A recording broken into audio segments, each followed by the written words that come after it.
that with respect to departmental committees, where a chairperson or vice chairperson is ordinarily elected for the term of Parliament, the elections will only be undertaken for the positions of chairperson or vice chairperson which fell vacant as a result of the recent reconstitution of committees.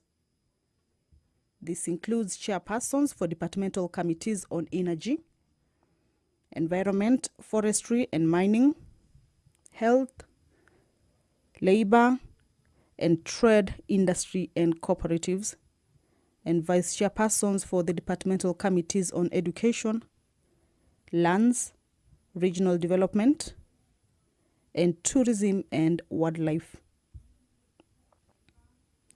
Well, as you can see, that is the Speaker of the National Assembly, Honorable Dr. Moses Wetangula, already in the chambers to preside over this afternoon sitting.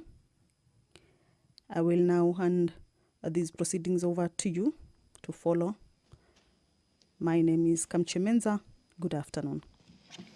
Waheshimiwa, tuombe. Ewe Mwenyezi Mungu, ambaye kwa hekima na wema wako umetuweka nyadhifa za viongozi na mabunge kwa ustawi wa jamii na utawala wa haki wa wanadamu. Tukusihi utazame kwa neema nyingi sisi watumishi wako ambao wameridhika kutuita ili tutekeleze shughuli muhimu za jamhuri yetu. Tunakuomba tuteremshie baraka zako sisi tuliokutanika hapa, na utujalie tuyatende na kufikiria mambo yote yatakayofikishwa mbele yetu kwa njia ya haki na uaminifu, ili utukufu na sifa zako ziendelezwe, na ili kustawisha amani, ufanisi na heri ya nchi yetu na wale ambao hajasahau umezikabidhi mikononi mwetu. Amen.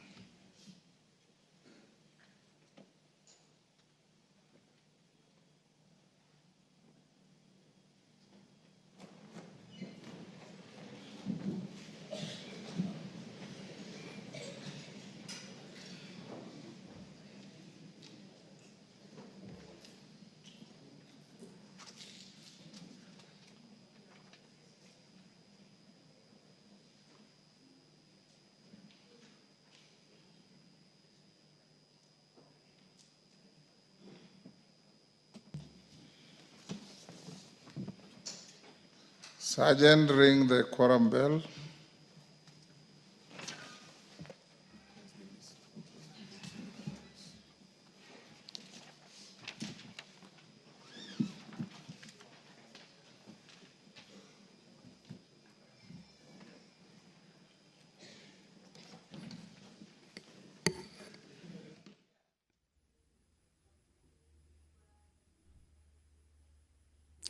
Well, the prayer has been said and the chair has been taken. And that would have given way for the House to commence its business. However, as indicated by the Speaker, the House has not quorated for it to be able to commence its business, for it to be deemed to have attained its quorum. At the commencement of House business, the quorum of the House has to be reached for it to be able to commence its business, and this is as provided for in the House Standing Order number 34. Inside the chambers, as you can see, members are making their way into the chambers, and of course this will allow the House to attain or raise that particular quorum. Remember, the Sergeant at Arms as well as the clerk are keeping tabs with the members or the number of members currently inside the chamber. And once that quorum is achieved, then the business will, without any further delay, commence. And pursuant to provisions of Standing Order 44, Paragraph 2, Part C, where various members may request for statements from various committees. This afternoon, the Honorable Member for Runyenjes, Honorable Eric Karemba, will request for a statement from the Committee on Agriculture and Livestock with regards to high cost of farm feeds. The Honorable Member for Funyula, Dr. Oundo, will also request for statement from the Committee on Education with regards to welfare of members of staff of the Technical University of Kenya, as well as the Honorable Member for Kirinyaga Central, Honorable Joseph Kitari. We'll also request for statement from the Committee on Energy. This is with regards to the status of electricity projects in Kirinyaga County. If you're just joining us, is that the House is about to commence its business. A business lined up for this afternoon. Currently, the prayer has been said and chair taken. However, the quorum has not been raised yet. And that is why we can still see that more members are making their way to the chambers or getting into the chambers. Once that quorum is achieved, then the business of the day will commence. But this afternoon, as the members sit, they will be resolving to alter a bit the calendar with regards to the dates that they will be going on the recess, as well as sitting days and hours. This afternoon, the House will be resolving to hold morning sittings on Thursday, 13th March 2025, as well as Friday, 14th March 2025, sittings that will commence from 10 a.m. Main agenda will be considering priority business relating to the supplementary estimates too for the financial year 2024 and 2025. More business to be considered is related legislation on that, as well as the budget cycle. The members will also resolve to commence a short recess on Monday 17th. However, allow me to hand you over to the live proceedings as the quorum. Order number 2, communication from the chair. Order number 3, messages. Order number 4, petitions. Order number 5, papers. Majority Leader.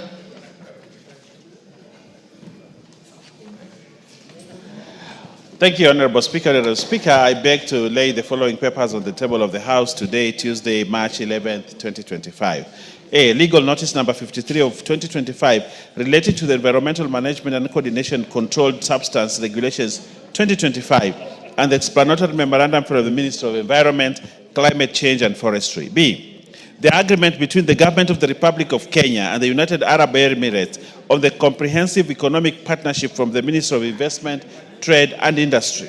C, annual report for the financial year 2022-2023 of the Power of Mercy Advisory Committee, POMAC, from the Office of the Attorney General.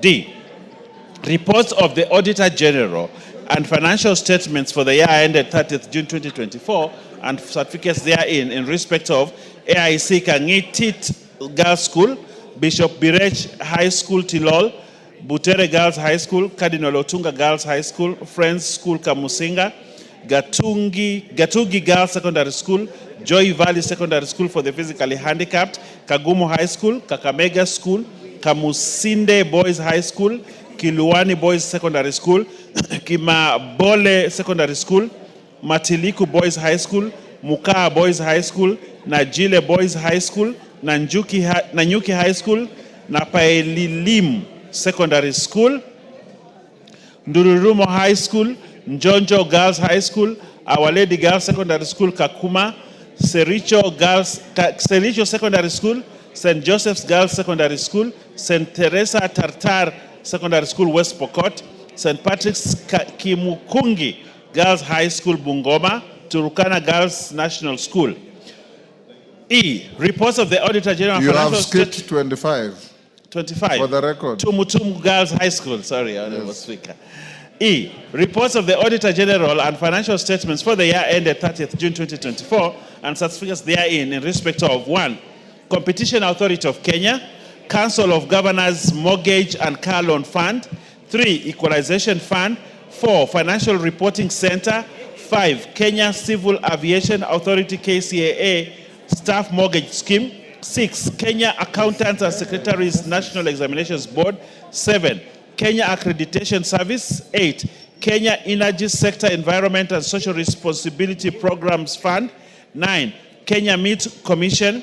10, Kenya Ordnance Factories Corporation, COFAC. 11, Kenya Post Authority, National Treasury. 12, Kenya Revenue Authority. 13, Kenya Urban Roads Authority. 14, Kenya Vision 2030 Delivery Secretariat. 15, National Cohesion and Integration Commission. 16, National Drought Management Authority. 17, National Housing Corporation. 18, National Security Telecommunication Service. 19, National Social Security Fund. 20, Policyholders Compensation Fund, Car and Mortgage Scheme. 21, Private Security Regulatory Authority. 22, Public Procurement Regulatory Authority Staff Loans Scheme Fund. 23, Receiver of Revenue Statements. 24, Roads Maintenance Levy Fund, Kenya National Highways Authority. 25, Roads Maintenance Levy Fund, Kenya Urban Roads Authority. 26, State Department for Devolution. 27, State Department for Foreign Affairs. 28, State Department for Internal Security and National Administration. 29, Tana and Athi Rivers Development Authority. And 30, Honorable Speaker, the Kitale National Polytechnic. I lay, Honorable Speaker. Thank you. Chairperson, Liaison Committee, Deputy Speaker.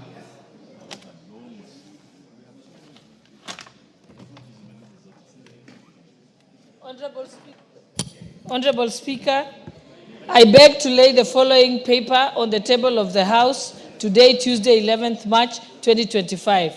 Report of the Liaison Committee on the Budget Policy Statement for the financial year 2025-2026 and the medium term, together with a compendium of departmental committee reports on the 2025 Budget Policy Statement. Thank you, Honorable Speaker. Thank you. Next order. Order number 6, notices of motion. Deputy Speaker.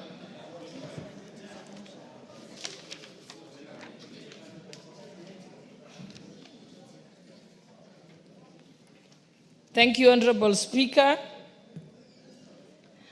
Honorable Speaker, I wish to give a notice of motion for consideration of the budget policy statement for the financial year 2025-2026 and the medium term.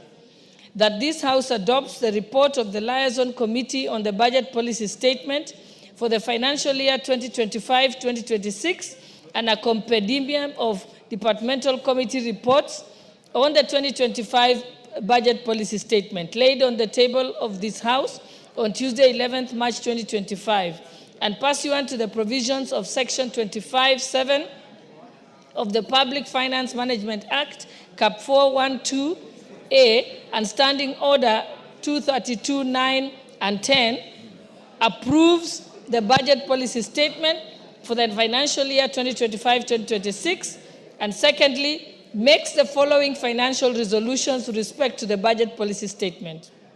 1, the national government budget ceiling be approved at Kenya shillings 2,323,474,081. From trillion, you go to billion.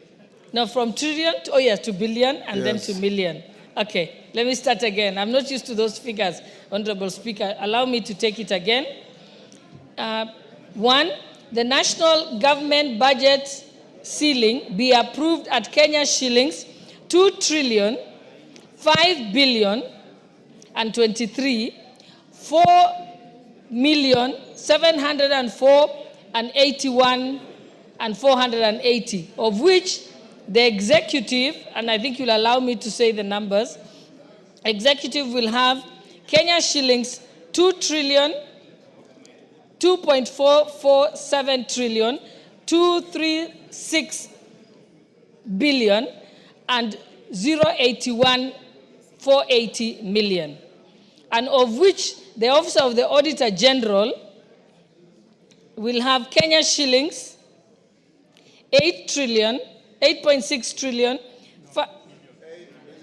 8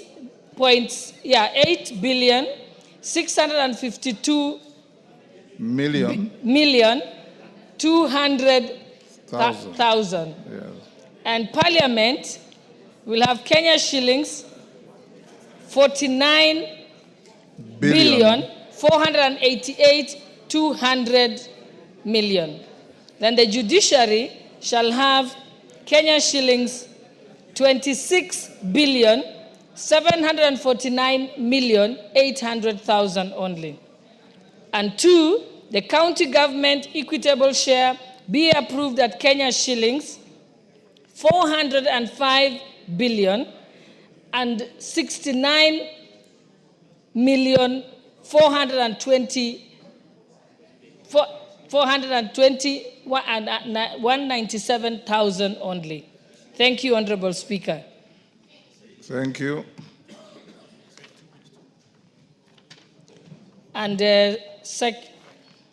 that's 3, I'd gone to 2.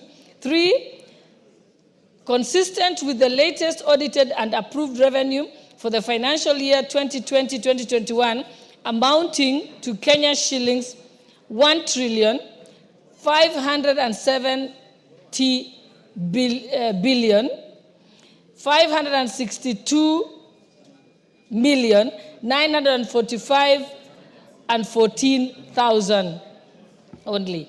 The allocation to the equalization fund to be set at Kenya shillings 7 billion 852 million 814 and 725,000 only. And 4, the arrears to the equalization fund to be set at Kenya shillings 2 billion 747 million 186,275. And 5, the county government additional allocations be approved at Kenya shillings 69 billion 802 million 409 million 1,623 as per the 3rd schedule, which shall be from the basis of the County Government Additional Allocation Bill 2025. And 6, the allocation for the public participation initiatives be approved at 3 billion. And 7, the 1st and 2nd schedule forms the basis for the ceilings for the financial year 2025-2026 budget estimates. And 7, once approved, the recommendations shall form the basis for the financial year 2025-2026 budget estimates.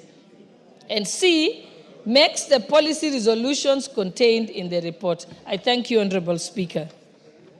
Thank you, Deputy Speaker. Next. Order number 7, questions and statements. Before questions and statements, honorable members, allow me to acknowledge in the Speaker's gallery students, I believe with teachers from Moi Forces Academy, Kamkunji in Nairobi.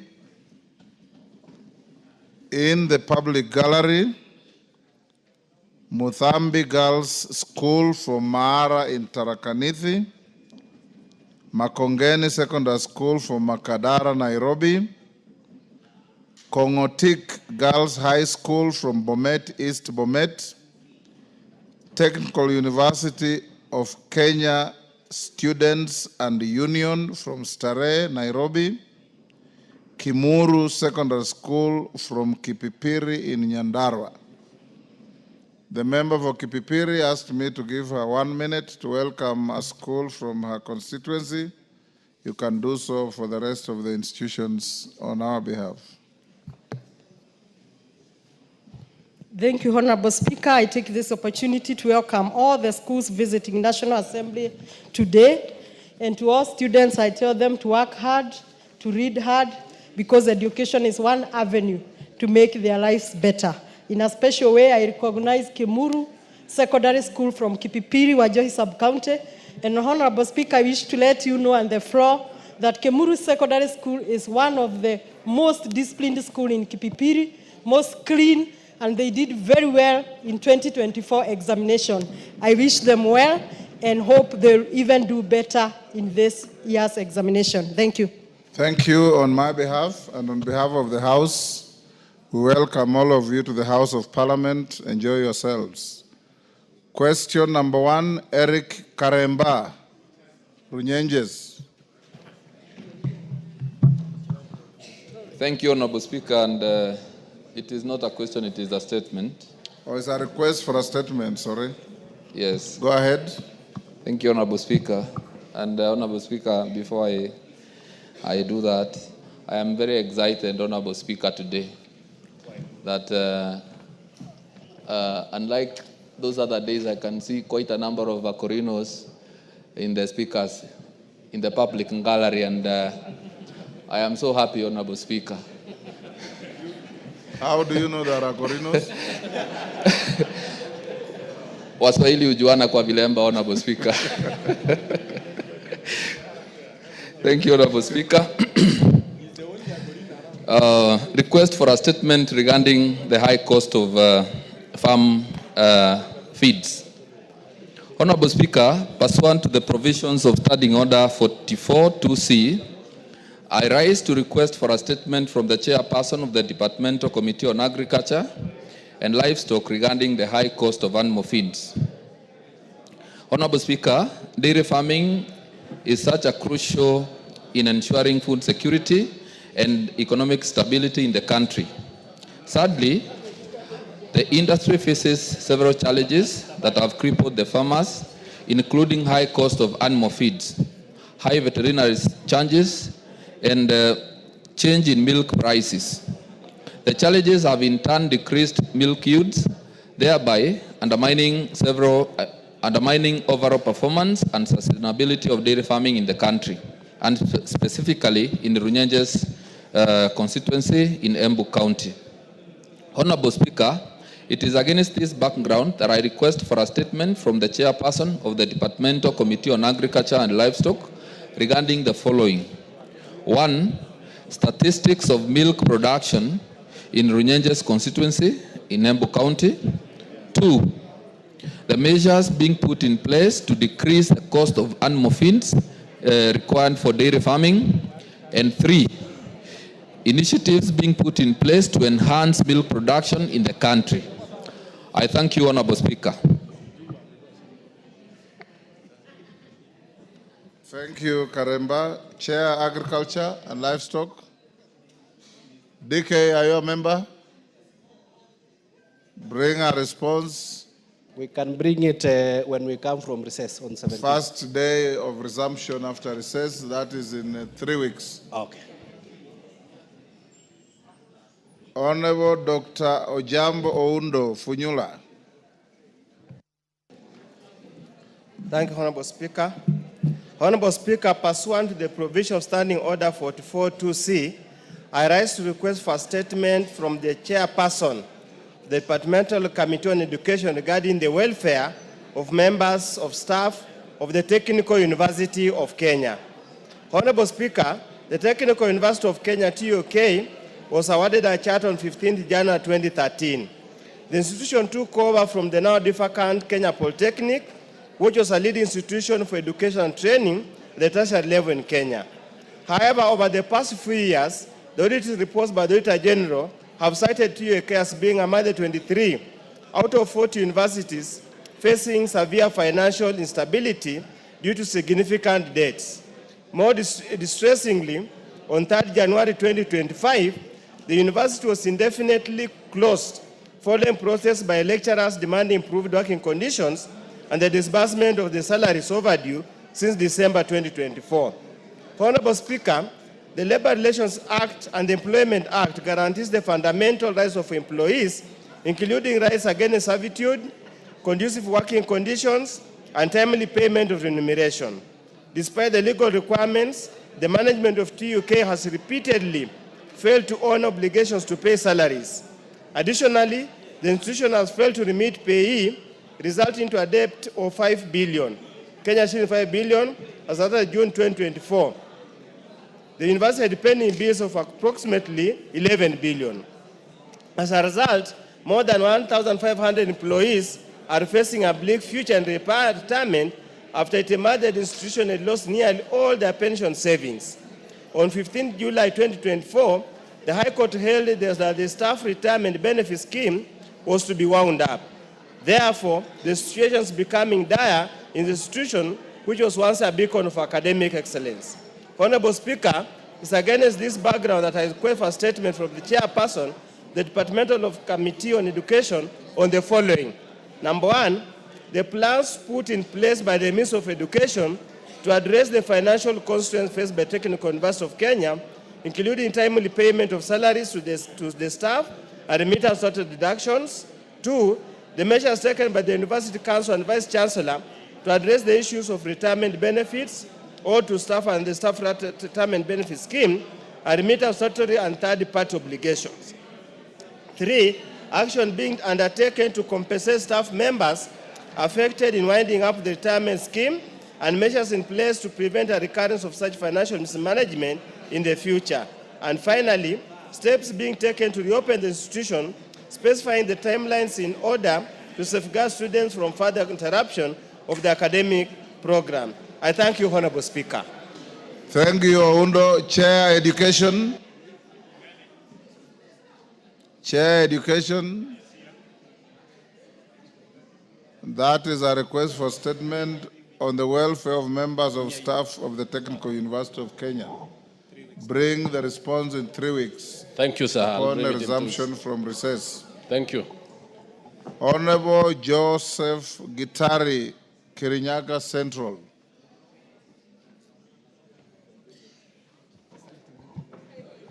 Thank you, Mr. Speaker. Honorable Speaker, pursuant to the provision of Standing Order 44-2C, I wish to request for a statement from the Chairperson Committee on Energy regarding the status of electricity projects in Kirinyaga County.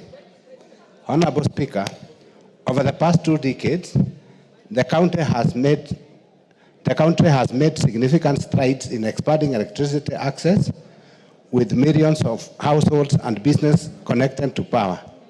However, despite the progress, various areas in Kirinyaga County continue to face persistent challenges in accessing reliable electricity.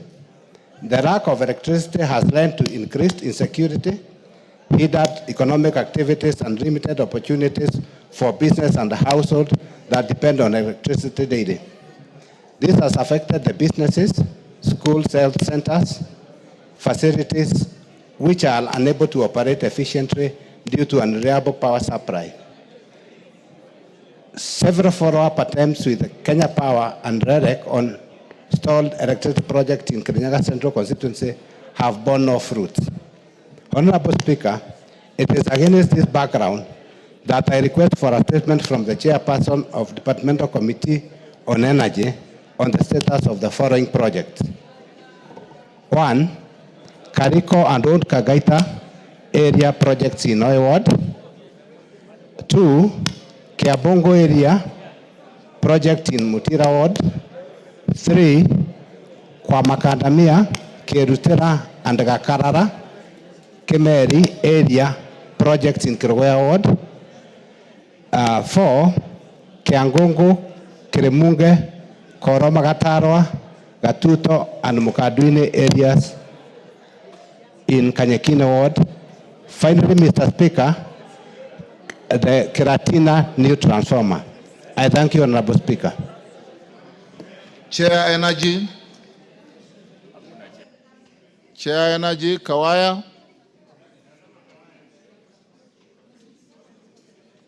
Are you still in Energy?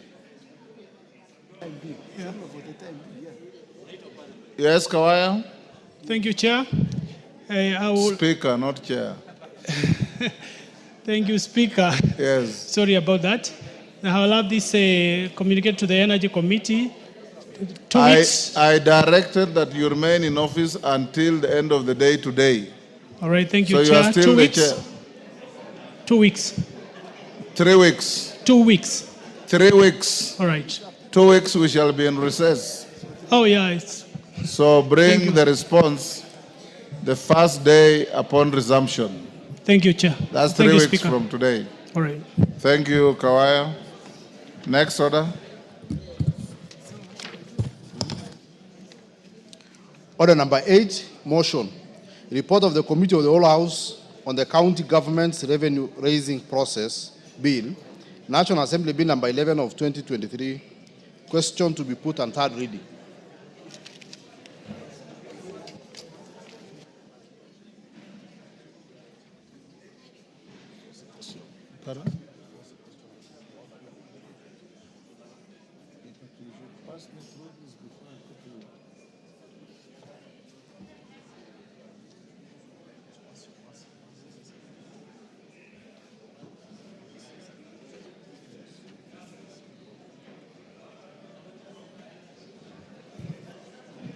Order, honorable members. Member for Tiati, take the nearest seat.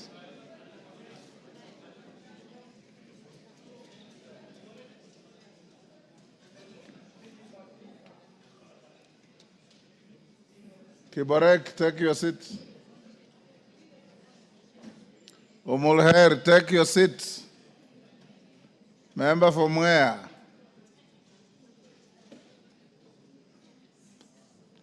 Take your seats.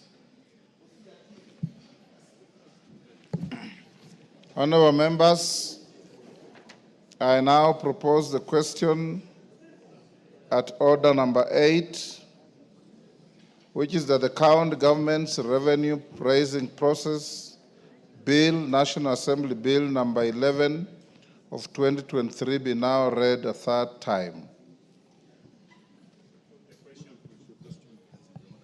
I now put the question at order number 9, which is that this House do agree with the report of the Committee of the Whole House on its consideration of the county government's revenue raising process bill, National Assembly Bill number 11 of 2023. As many as of that opinion say aye. Aye. Will those of the contrary opinion say nay? The ayes have it. Mover.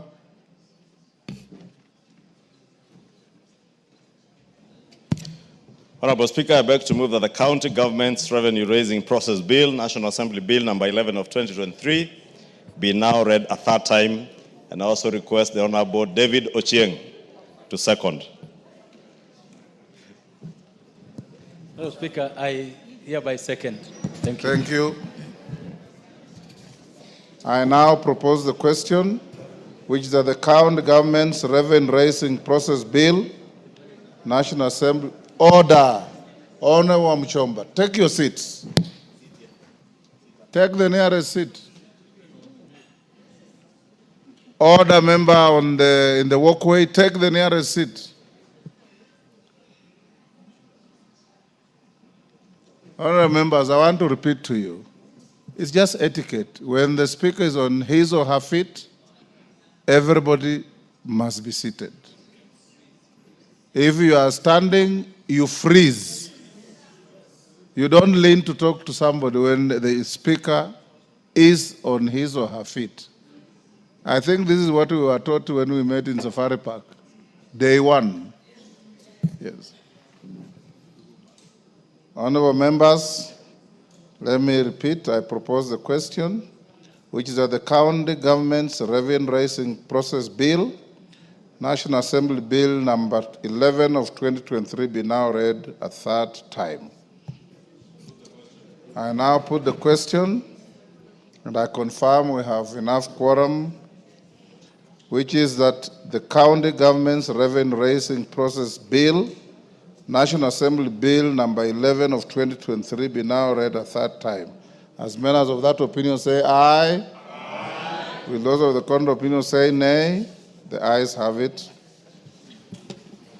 A bill for an act of parliament to provide for the process to be followed by county governments in the exercise of their power and Articles 209 and 210 of the Constitution to impose, vary, or waive taxes, fees, levies, and other charges to establish the Interagency Transitional Committee and for connected purposes. Next order. Order number 9, motion, report of the Committee of the Whole House on the Public Audit Amendment Bill, National Assembly Bill number 4 of 2024, question to be put and third reading. Order, members on their feet, take your seats. Order. Those two members at the back. Kawanjiku, take your seats. Thank you. Honorable members, I now put the question at order number 9, which is that this House do agree with the report of the Committee of the Whole House on its consideration of the Public Audit Amendment Bill, National Assembly Bill number 4 of 2024. As members of that opinion say aye. Will those of the contrary opinion say nay? The ayes have it. Mover. Honorable Speaker, I beg to move that the Public Audit Amendment Bill, National Assembly Bill number 4 of 2024 be now read a third time. I also request the Honorable Irene Mayaka to second. Thank you, Honorable Speaker. I second. Order. Order, members. Oundo, you better go back to where you normally sit.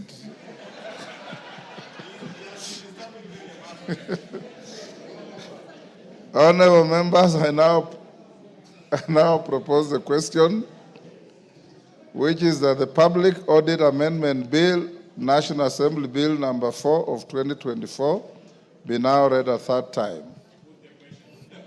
I now put the question at order number 9, and I confirm we have quorum in the House, which is that the Public Audit Amendment Bill, National Assembly Bill number 4 of 2024, be now read a third time. As members of that opinion say aye. Aye. Will those of the contrary opinion say nay? The ayes have it.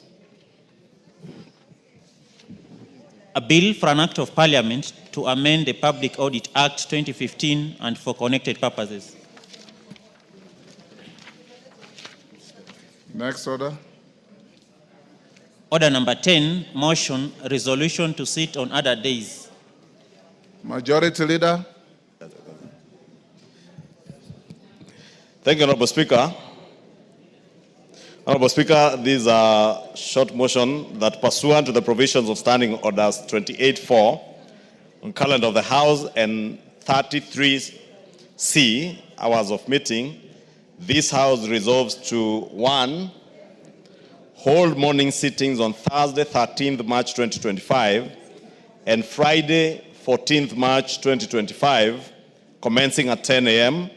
for purposes of considering priority business relating to the supplementary estimates 2 for the financial year 2024-2025, related legislation and the budget cycle.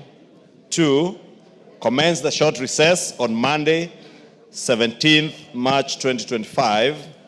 And 3, to resume regular sittings on Tuesday, 1st April 2025, to continue with the first part of the 4th session.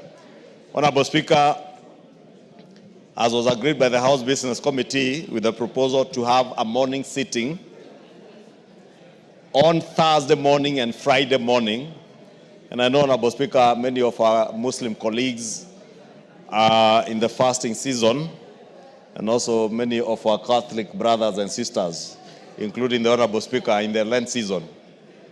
And I know what happens on Fridays with them. So we have sought to have that sitting only on the morning part from 10 to 1 p.m.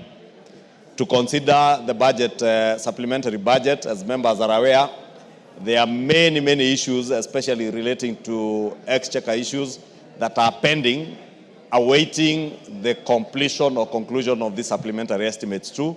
Honorable Speaker, that's why you see very many chairs of committees are not in the House this afternoon, because they are trying to burn the midnight oil even tonight to make sure that they finish with the supplementary appropriations report in readiness for debate of this business as we agreed in the House business this morning on Thursday and Friday.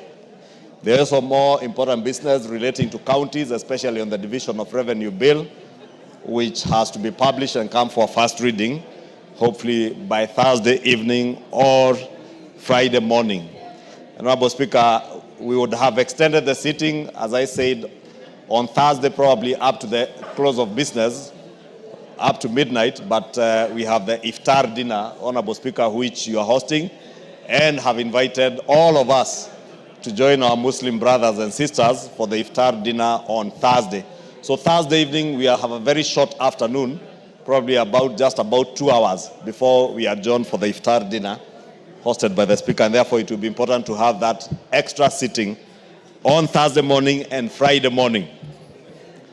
And because the Honorable Wamashukuru and Honorable Wamushomba and Jane Kagiri are making a lot of noise behind me, I do hope that they've heard there will be a sitting on Thursday morning and Friday morning.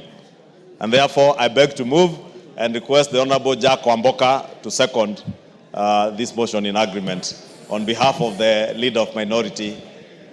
The acting Leader of Minority, and in that capacity, Honorable Speaker, I second the motion by my counterpart on the other side. Order, members. Order. Members on their feet, take your seats.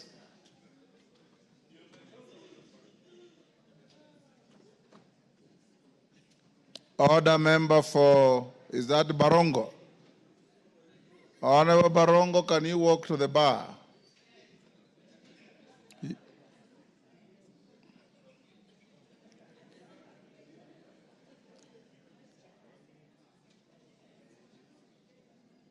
Now take the nearest seat.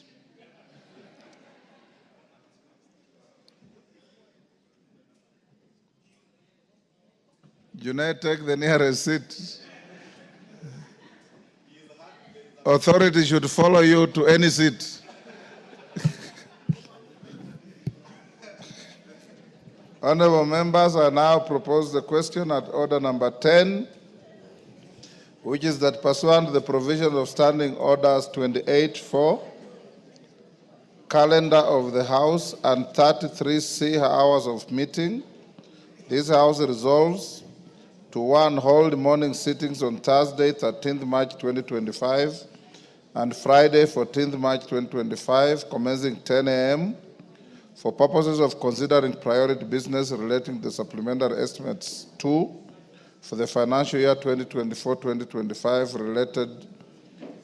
related legislation and the budget cycle. 2, commence a short recess on Monday, 17th March 2025, and 3, resume regular sittings on Tuesday, 1st April 2025, to continue with the first part of the fourth session. I put the question. Honorable members, I now put the question at order number 10, which is that pursuant to the provisions of Standing Orders 28(4), calendar of the House, and 33C hours of sitting, this House resolves to 1, hold morning sittings on Thursday, 13th March 2025 and Friday, 14th March 2025, commencing at 10 a.m. for purposes of considering priority business relating to supplementary estimates 2 for the financial year 2024-25, related legislation and the budget cycle. 2, commence a short recess on Monday, 17th March 2025, and 3, resume regular sittings on Tuesday, 1st April 2025, to continue with the first part of the fourth session. As members of that opinion say aye. Aye. Will those of the contrary opinion say nay? The ayes have it. Yes, Honorable Omboko Milemba. Thank you, Honorable Speaker. I rise on a point order that touches on also a matter that relates to the Constitution on the budget-making process. Honorable Speaker, the practice of this House has been that usually every budget processing time, there was monies that was allocated through public participation to different counties. Honorable Speaker, this chance around was a chance for Vihiga County and other 5 Honorable counties. Milemba, I've been requested by the majority leader that I stand you down. We clear the short motion at order 11, then I give you the opportunity, if you don't mind. Call order number 11. Just hold your horses. Order number 11, motion, elections in reconstituted committees. Majority Leader. Thank you, Honorable Speaker. Honorable Speaker, I beg to move that further to the resolutions of the House of 5th and 6th March 2025 regarding the reconstitution of committees, this House resolves as follows. One, that with respect to departmental committees, where a chairperson or vice chairperson is ordinarily elected for the term of Parliament, the elections will only be undertaken for the positions of chairperson or vice chairperson, which fell vacant as a result of the recent reconstitution of committees, being the following. A, chairpersons for the departmental committees on energy, environment and forestry and mining, health, labor, and trade, industry and cooperatives, and B, the vice chairpersons for the departmental committees on education, lands, regional development, and tourism and wildlife. And two, that with respect to all other select committees which were reconstituted pursuant to the standing orders and whose leadership also lapsed at the commencement of this session, elections for all chairpersons and vice chairpersons will be undertaken for the respective vacant positions as per the schedule circulated by the clerk on the 6th of March 2025. Honorable Speaker, the import of this motion is to allow the House to elect chairs and vice chairs for the 18 committees, select committees whose term had lapsed. And therefore, since the term had lapsed, they had no chairs and vice chairs, and they are naturally going to hold elections to elect their chairs and vice chairs. Two is to limit our elections of departmental committees to only the chairs and vice chairs who were affected by the reconstitution of committees, because they are chairs, for instance, of the Committee of Forestry, Energy, Trade, Industry and Cooperatives, whose chairs were able to be moved from one committee to the other, and therefore those committees do not have substantive chairs. The same with the departmental committees on tourism and wildlife, regional development, education and lands. The vice chairs again were moved, and therefore they will be expected to hold elections for those vice chairs.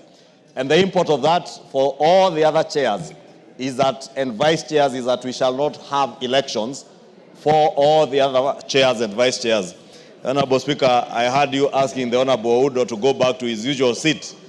And it is only Honorable Odm-Uda and members of the Public Accounts Committee who would understand why the Honorable Odm-Uda had to move from one point to the other, because I have seen his form somewhere.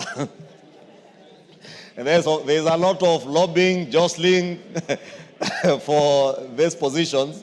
Therefore, we want to make sure that for orderly conduct of business, because we're also in a very important season, the budget making process. For instance, as I mentioned today, the liaison committee that has all chairs is sitting now, even as we sit here. And therefore, we do not want to disrupt them with elections, and they have a lot of work ongoing, Honorable Speaker. And therefore, beg to move, as we agreed in the House Business Committee, to this motion that we move. I beg to move and request the Leader of Minority, the Honorable Junet Mohammed, to second in agreement. Honorable Junet, disband that Kamkunji and... I know the Honorable Qatar. I was asking the Leader of Minority to second, and the Honorable Katana is distracting him. And you know, before the Honorable Junet walked in, and I know he was in a meeting in his office with members of his coalition, the Honorable Amboka was seated where he seated. And when I requested him to second on behalf of the Leader of Minority, he purported to be the acting Leader of Minority. And that is why you saw the Honorable Junet walk in very fast, because there cannot be an acting Leader of Minority. The Leader of Minority is present. And I invite him to second this motion in agreement. Thank you. Thank you, Mr. Speaker. I stand to second the motion as moved by the majority leader. Having said, Mr. Speaker, I'm shocked that Honorable Wamboka was masquerading as a minority leader, Mr. Speaker, in the House, Mr. Speaker, in my absence. Mr. Speaker, that is very dangerous and bad manners, Mr. Speaker. It's treasonous, Mr. Speaker, because this is the man who has just come to Parliament the other day. I was showing him where washrooms are, where, food is taken. Mr. Speaker, I've taken him around everywhere, but now he's masquerading. Mr. Speaker, I'm really shocked, but I will deal with him in accordance with the standing orders, Mr. Speaker. Mr. Speaker, I start to second, and what the majority leader has moved is that, there are committees that their term has lapsed. The select committees, budget committee, PIC, PAC, and other things. But there are committees also, Mr. Speaker, whose terms have not lapsed. So there was a kind of agitation in the House that people want to contest for all committees when they are chairs who are chairmen or chairpersons who are in office legally. Mr. Speaker, what we are having now is just a mini election. The general election is coming ahead of us. So hold your horse. This is just a small election or a mini election and midterm elections. But the real election is ahead of us. So those committees, the standing order is very clear. There are committees that were supposed to serve for 2 years. Their term has lapsed. But the committees that were supposed to serve for full term, those ones cannot be subjected to an election. Their term will lapse at that time when the 5-year period ends, Mr. Speaker. So that is the clarification this motion of the majority leader is making, Mr. Speaker. Because I have seen chairs who are under threat. Now the chair of Transport Committee, people are campaigning for it. I was wondering when has his term ended? The man even looked malnourished today. If you look at him, Mr. Speaker, he's really worried, Mr. Speaker. So this motion is going to protect him. This motion is going to defend him. So with those few remarks, Mr. Speaker, I second. Honourable members, I now propose the question at order number 11, which is that further, the resolutions of the House of 5th and 6th March 2025 regarding the reconstitution of committees, this House resolves as follows. 1, that with respect to departmental committees where a chairperson or vice chairperson is ordinarily elected for the term of Parliament, the elections will only be undertaken for the positions of chairperson or vice chairperson which fell vacant as a result of the recent reconstitution of committees, being the following: A, chairpersons for the departmental committees on energy, environment, forestry and mining, health, labor, trade, industry and cooperatives, and B, vice chairpersons for the departmental committees on education, lands, regional development, and tourism and wildlife.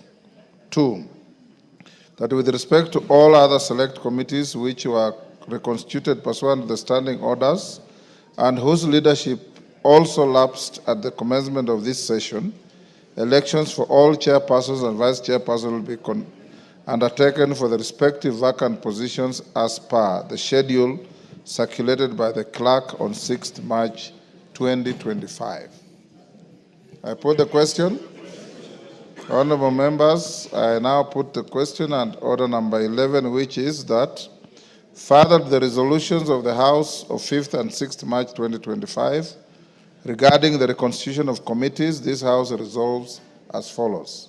1, that with respect to departmental committees where a chairperson or vice chairperson is ordinarily elected for the term of Parliament, the elections will only be undertaken for the positions of chairperson or vice chairperson which fell vacant as a result of the recent reconstitution of committees, being the following: A, chairpersons for the departmental committees on energy, environment, forestry and mining, health, labor, trade, industry and cooperatives, and B, vice chairpersons for the departmental committees on education, lands, regional development, tourism and wildlife, and 2, that with respect to all other select committees which were reconstituted pursuant to the standing orders and whose leadership also lapsed at the commencement of this session, elections for all chairpersons and vice chairpersons will be undertaken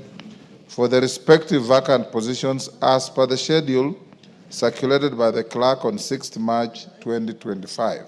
As many as of that opinion say aye. Aye. Will those of the contrary opinion say nay? The ayes have it.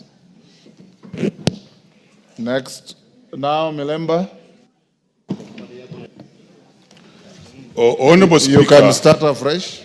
I will come in a different style now, Honorable Speaker. Matters related to budget making are expressly documented in the Constitution.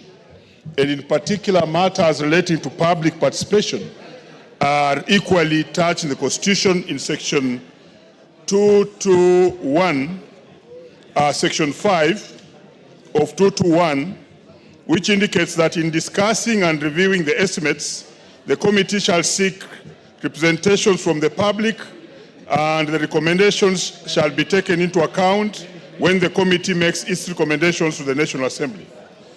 Honorable Speaker, that has been the practice of this House, that in every budget-making process, usually the budget committee will move around in 5 or so counties and pick public participation. And usually they are allocated about 2 billion to every county or 5 counties where the public participation has been done. Honorable Speaker, during this session of Parliament, that has happened, and about 21 counties have benefited.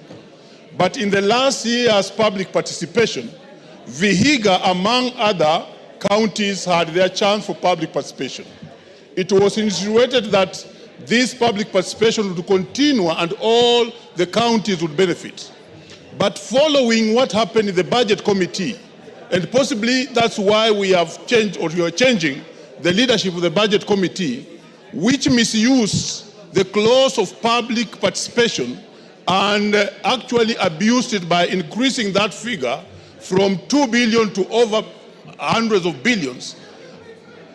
A guillotine, Honorable Speaker, was placed on public participation, and which has disadvantaged Vihiga as a county plus other counties, which if they are here, they should speak on this. And the monies that otherwise were put in public participation genuinely, not these other monies that is an addition that is not known where it's going to, where you will find that one constituency is having monies up to 1 billion for public participation. No, Honorable Speaker, that was not part of the real public participation that was instrumented in the Constitution. And therefore, our county, Vihiga, has lost all the roads, all the schools, all the monies that were otherwise allocated to that particular county because of public participation. I want you, Honorable Speaker, please, to beseech the committee that is now looking at the budget afresh in the supplementary one, so that they may bring back the monies that are genuinely placed for public participation, and which is not the extras that was put there by those who were in power that particular time and ended up misusing that clause so as for the constituencies and the counties that were supposed to get these monies genuinely to lose the money. And finally, this should be a caution to those who are coming into these committees, that a very good thing and practice by this House can be rendered useless if it is abused by those who are put in positions as chairmen of committees. Thank you, Honorable Speaker. Yes, Maungu. Maungu. 2 minutes. Thank you, Speaker. Allow me to ride on what my neighbor and brother Omboko Milemba has just raised with regard to funds initially allocated to public participation, Mr. Speaker. Mr. Speaker, for a long time, counties have benefited significantly as a result of funds set aside through public participation kitty. And for the first time, Vihiga was catered for in this financial year, Mr. Speaker. And Speaker, during the public hearings, I did participate in one of those meetings, and it was important that we bring projects that we felt as a people were important to our respective constituencies of the county. And it's unfortunate that whatever happened in June, whereby the uprising of the Gen Zs saw this kitty slashed off, Mr. Speaker. But the challenge came where the fund, where the money that had been allocated was increased to a level whereby it was actually felt that some counties are going to benefit more than other counties, Mr. Speaker. I want to join my brother and actually request that the liaison committee that is looking at the public participation should not just brush off that figure, Mr. Speaker, because for the first time, Vihiga was going to benefit. And having it deleted, Mr. Speaker, will actually see our people and the great people of Vihiga omitted from this important kitty, which is supposed to bring equity. I therefore want to join my brother in saying that, Mr. Speaker, we need your indulgence on this matter. Thank you. Wangwe. Thank you, Honorable Speaker. Honorable Speaker, within the reading of the Constitution, Article 221, as read to us by the Honorable Omboko Milemba, this will also disadvantage Kakamega as a county, Honorable Speaker. And in your ruling, Honorable Speaker, please consider that also the same amount which was supposed to benefit the county of Kakamega in its entirety was also not dispersed as per the voting of the House. Therefore, Honorable Speaker, despite the fact that we voted for it, it was never dispersed to the county as it was supposed to be. Thank you, Honorable Speaker. Majority Leader.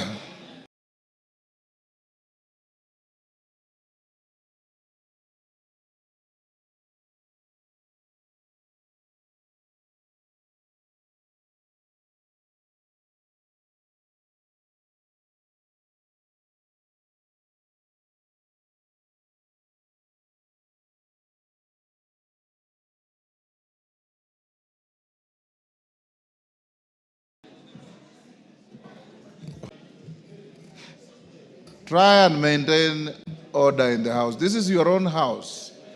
You don't have to be called upon by the Speaker to maintain order. And I want to repeat, those who want to have conversations, we have a beautiful lounge out there near the reception. I have also allowed you to use the Speaker's recess room behind the chair for you to have conversations as you wish. Let's have some decorum in the House at least, so that those who are on their feet can be heard and those who are seated can listen. I know many members here who are interested in listening to what is going on. I also know a few who are not interested in whatever is going on in the House. Let's focus on the business of the House. Majority Leader. Thank you, Honorable Speaker. I hope I will be speaking to those who are interested in the business of the House.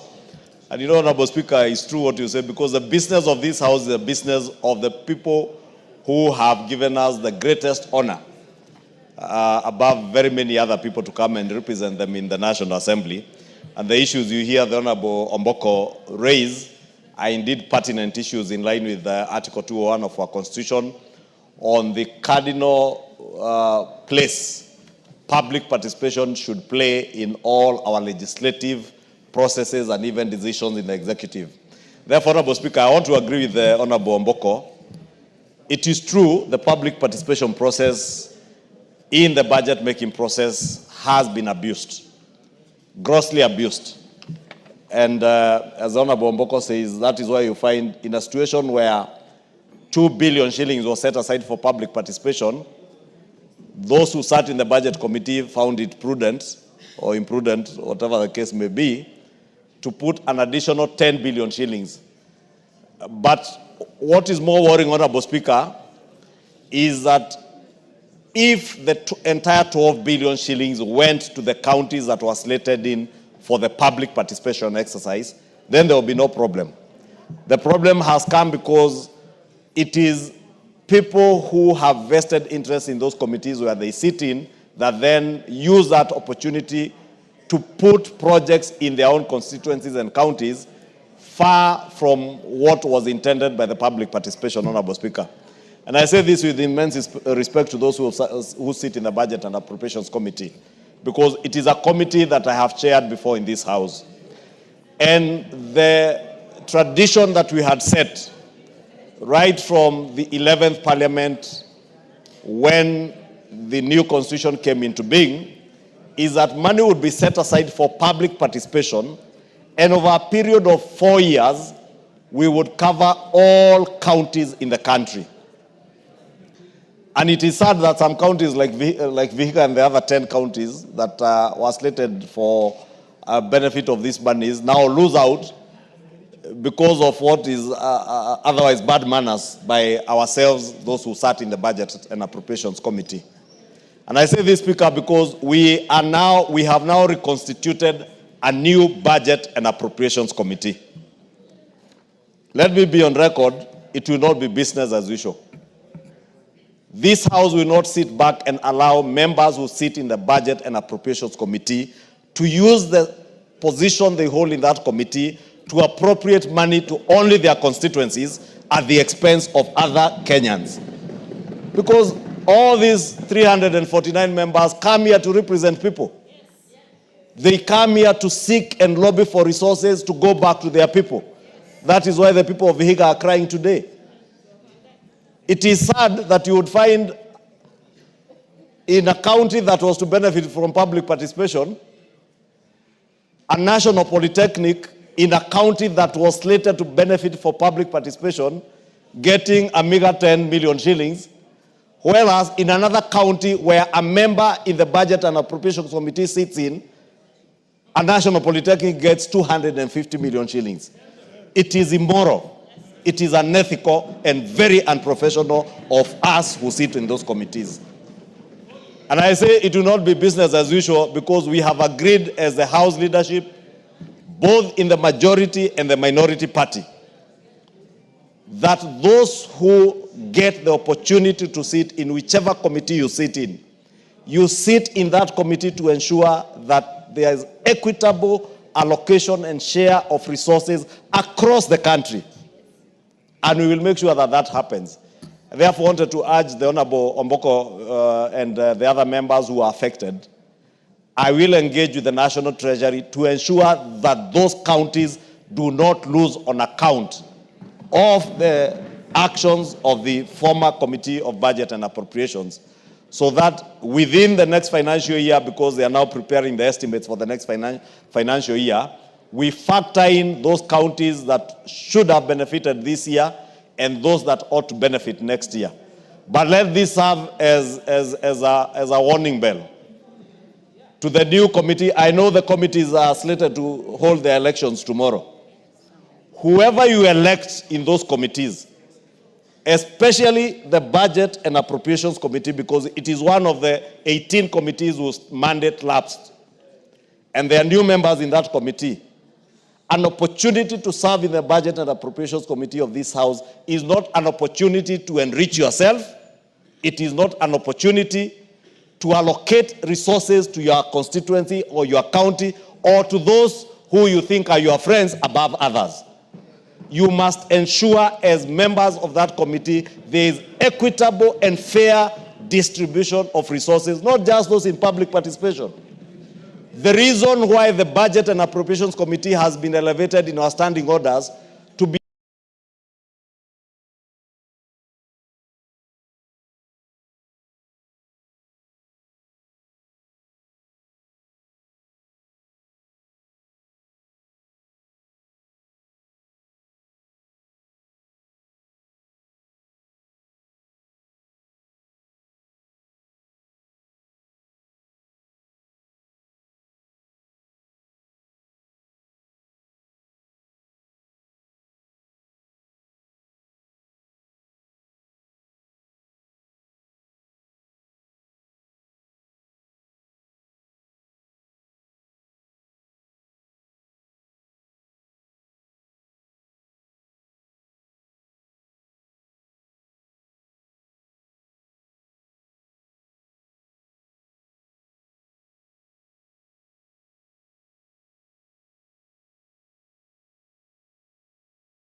a committee that's all of you to be on the lookout.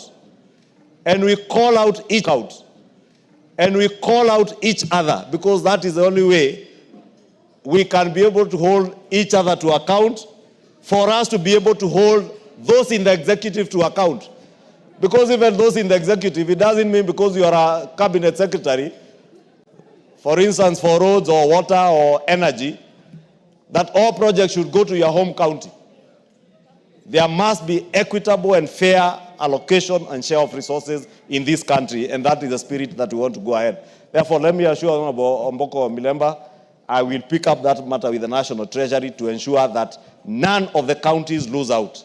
But also to tell members of the Budget and Appropriations Committee, whichever leaders you elect when you go to elections tomorrow, I pray that you will do what is just, what is right, and what is accountable by your own standards and by our own standards as a house. That public participation allocation was meant as seed capital. When you go out and listen to Kenyans, they tell you this national polytechnic in this county has 20 or 10,000 students. They have hostels that accommodate only 1,000 students. You know, 2 billion shillings might not even be enough maybe to build hostels in that one particular institution. But you put in seed capital, which informs the next budget-making process. Therefore, if, for instance, the Honorable Omboko's constituency in Vihiga, they had a road that was identified as a critical link between his constituency and the county of Kisumu or another neighboring county, and the members of the Budget and Appropriations feel that that road is such a critical link, then they put maybe 50 million shillings or 20 million shillings as seed capital so that they get a budget line that will be added onto in the subsequent financial year's budget. Now, this year they should have benefited to add, but public participation should not be an end by itself, or you allocate, probably you find a school where they have no classrooms, children, you go to Turkana or maybe to somewhere and find children, especially or Baringo, where people had been displaced by bandits, classrooms were demolished or burnt down, and you find you can allocate 10 million shillings and give a school money to allow children to go to schools. That was the essence of public participation, but not the kind of abuse that we have seen in the last 2 years. And Honorable Speaker, I want to commit on behalf of the House leadership, in the majority, on the minority side, that we shall make sure it no longer happens in this House. Thank you, Honorable Speaker. Junet. Speaker, I don't have much to add to what the majority leader said, but suffice to say, Mr. Speaker, that the matter that has been raised by Honorable Milema Milema, Mr. Speaker, you remember this House never used to have the powers to look into the budget of the country. The new constitution gave us those powers, Mr. Speaker. But Mr. Speaker, what has been happening the last 2 years in the Budget and Appropriation Committee of this House, Mr. Speaker, borders criminality. If we lay bare, Mr. Speaker, those things, as has been discussed in the retreat we had of the leadership in Naivasha and also in the House Business Committee, Mr. Speaker, those issues, those atrocities, Mr. Speaker, cannot be shied away from talking about, Mr. Speaker.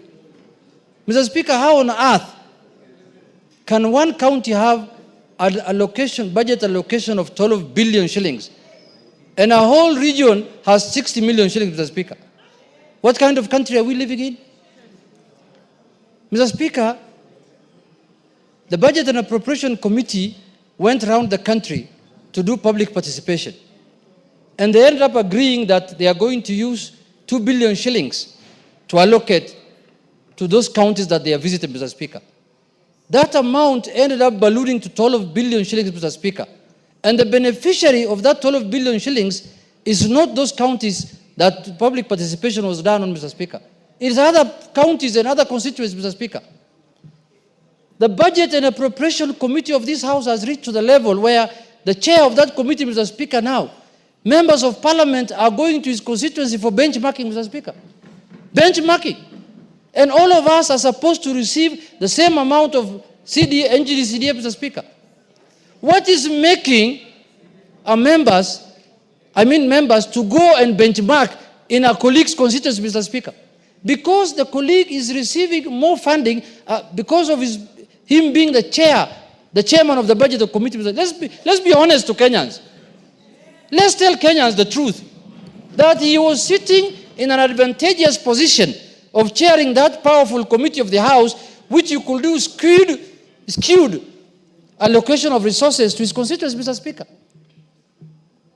Otherwise, which member of parliament here can afford through his NGCDF to build classrooms, plaster them, put windows, put roof, put tiles in the classroom, cabros in the...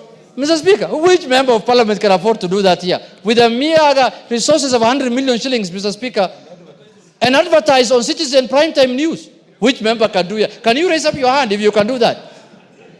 None of the 349 members of this House, Mr. Speaker, can afford to do that. That can only be done by somebody who has access to bigger resources than any other member, Mr. Speaker. The Budget and Appropriation Committee did not start the other day.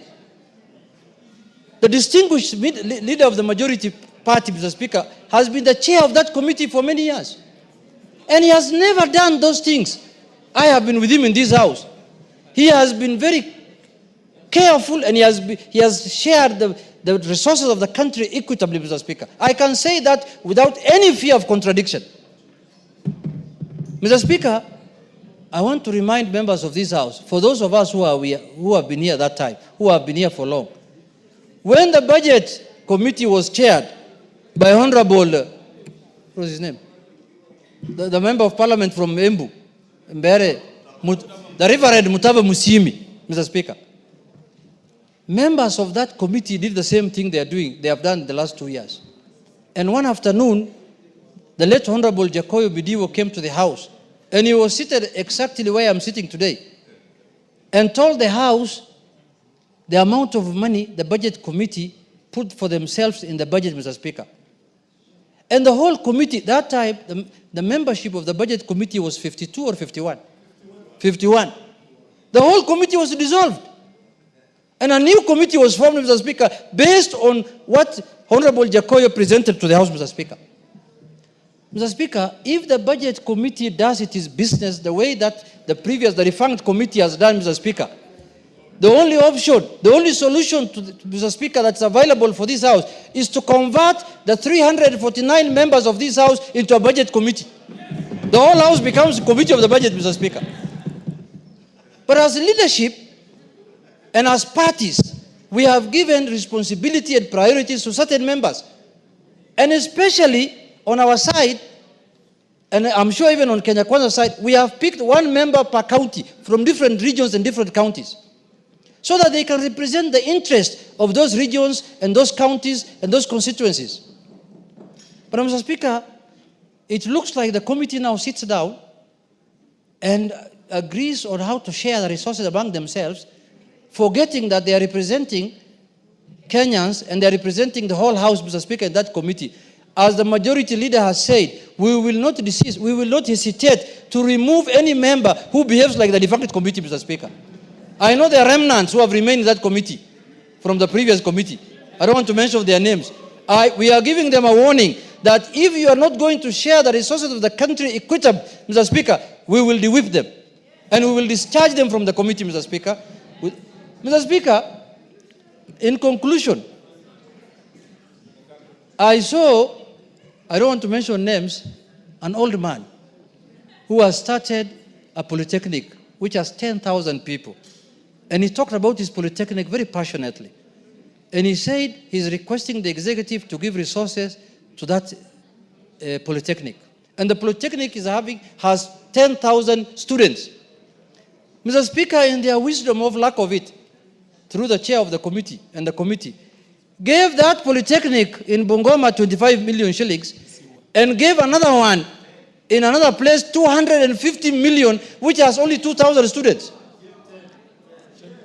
Was it 10 million? Yeah. They gave only 10 million there, and the other one they gave 250 million shillings, Mr. Speaker. We are going to name them. Mr. Speaker, we will not allow, because this is the House that takes care of the interest of the people, of what is concerned to the people, is discussed here, Mr. Speaker. And this matter of skewed distribution of resources, Mr. Speaker, look at what's happening in the road sector, Mr. Speaker. It's shameful. In the road sector, Mr. Speaker, there are counties that have not seen any cent to tarmac any road, Mr. Speaker. And there are counties that have been having money every year, every month to tarmac certain roads. In fact, very soon, if we continue like this in the next 5 years, there are counties that will donate tarmac roads to others. They will say, take this tarmac and put it somewhere in your county, you can return it back after 2 years. Just use it for 2 years because they don't know where to put it actually. Mr. Speaker, I support the majority leader. This country can only prosper. This country can only go far if, as the representatives of the people, we become equitable in sharing our resources, Mr. Speaker. And that is why the Constitution gave us a mandate to look. Otherwise, the Treasury should bring a budget here and we just approve it as they have done. Because the previous Treasury, the previous Ministry of Finance under the previous regimes used to do very dangerous things in terms of sharing of resources of the country. That is why the new Constitution and the framers of this Constitution felt it fit to bring that mandate to the House. And now we want to allow that mandate to be abused in the House, Mr. Speaker. That will not happen. It will not happen over our dead body. With those few remarks, Mr. Speaker, I tell Honorable Milemba, we will stand with you and we will make sure the people of Vihiga get their rightful share of the budget. Thank you, Mr. Speaker. Thank you, members. Your leaders have spoken. I just want to advise the House that the Holy Book says, for everything you do to others, expect it to be done to you. For everything you do to others, expect it to be done to you. If you feel it's happy and fair, then it is good. And this constitution, like Ichungwa said without referring to it, the centrality of this new constitution is equity, fairness, and justice. And for all of you who have been given the privilege to serve in committees, you are public trustees. You don't represent yourselves. You represent the country. Because if members of a committee of privilege only work for themselves, how will a member who serves on the library committee ever do anything for their constituencies? So I want to encourage you, and majority and minority leader, please exercise your duties, your responsibilities to ensure that this democratically elected House discharges its duties and responsibilities to the satisfaction of every Kenyan in every part of the country. That a person in Mandera, a person in Vanga, a person in Lokitang, a person in Malaba does not sit in this House to get fairness, because we all have a duty to discharge fairly. So Mboko Milemba, thank you for bringing that point. And majority minority leader, as you have assured the House, move and correct that anomaly so that we have fairness. Those serving in the Finance Committee, I sit in my office and almost everybody wants to serve on that committee. Now I understand why. The Budget Committee, sorry. Everybody wants to serve on the Budget Committee. Now I fully understand why. Budget Committee. Not Finance, Budget. So those who serve in the Budget Committee, you are the trustees of public good. So as everybody else. Whether it's transport, whether it's energy. I get a lot of information. I just encourage you. Many of you are doing your second term, first term, a few doing third term. If you have to live longer, be fair. If you have to live longer, be just and be equitable in everything you do. Thank you. Farah Malim, yes, who is calling the speaker? Donya, on the same issue? That one is closed. What is it? Thank you, Mr. Speaker. You've guided us that now that our leaders have spoken, it's good to always give the people's leaders to echo their points. Sometimes they can miss something, Honorable Speaker, because they don't carry our heads. Thank you. We echo what they say. Thank you, Honorable Donya. That is why they are leaders. They carry your interests at all times. Honorable members in the Speaker's gallery, allow me to acknowledge Katunguru Secondary School from Mavioya, Muranga, Gatero Girls High School from Laikipia West, Laikipia. In the public gallery, Kianyaga High School from Gishugu, Kirinyaga, Makongeni Secondary School from Makadara, Nairobi, Bahati Community Center School from Embakasi East, Nairobi, Miumbuni AIC School from Kadhiani, Machakos. On my behalf and on behalf of the House, we welcome the students and their teachers to the House of Parliament. Next order. Sorry, Farah Maalim, 2 minutes. Mr. Speaker, I thank you for giving me this opportunity. I rise to address the nation and Parliament, or National Assembly. Mr. Speaker, after the defunding of all UN organizations by the Trump administration, I am an MP in an area where we host 2 refugee camps, the Dadaab refugee camp or the Dadaab complex and Hagadera. Mr. Speaker, it is so dire in the refugee camps right now in this month of Ramadan that the refugees are getting less than 20% of the ration they used to get before. So we have a disaster. We have a famine in the refugee camps. We have starvation in the refugee camps.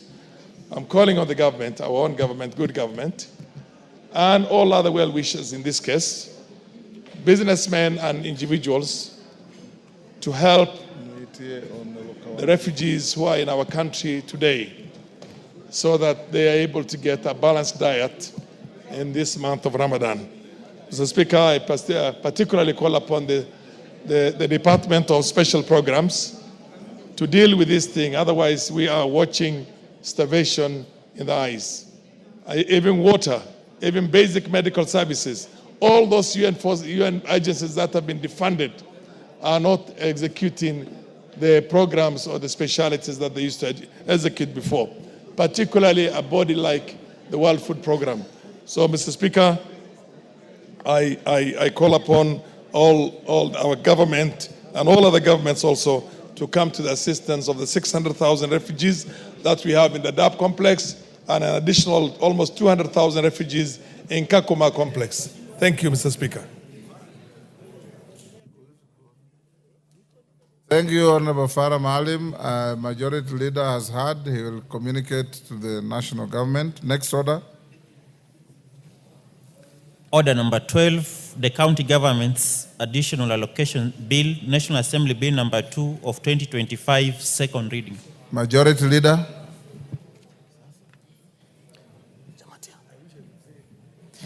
Thank you, Honorable Speaker. Honorable Speaker, I beg to move that the County Government Additional Allocations Bill, National Assembly Bill number 2 of 2025, be now read a second time. Honorable Speaker, this bill we are publishing it, we publish it for the second time, Honorable Speaker, following the lapse of the mediation process on the bill that we had published last year. Honorable Speaker, you know this additional county allocations bill has additional allocations that go to the county governments above what we share on the, or rather in the Division of Revenue bill. And the schedules, Honorable Speaker, that are attached to this bill, about 3 schedules, and the first one shows conditional or has conditional allocations to counties from our national government revenues, such as the KIPES money that the national government gives to counties, and other conditional allocations. And many members will remember even the 11 counties that have over the last few years benefited from monies that come as conditional grants to help them build and complete their county headquarters. And that is the first schedule that details all the additional conditional allocations.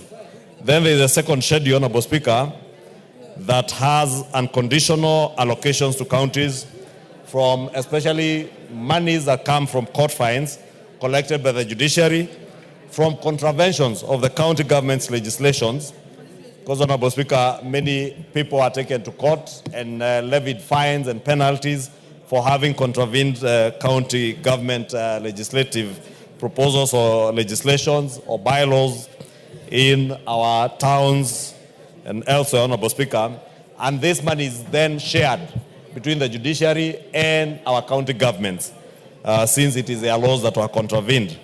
And those now come as unconditional allocations. The third schedule contains conditional allocations from proceeds of loans and grants from development partners. Honorable Speaker, many of these loans and grants touch on very sensitive areas of our national resources management. And if you look at the schedule, Honorable Speaker, you see money from IDA on water and sanitation that touch on healthcare. You see money that goes to the Kenya Urban Support Program on urban development grants, grants that have transformed in a great manner many of our towns, including my own town in Kikuyu.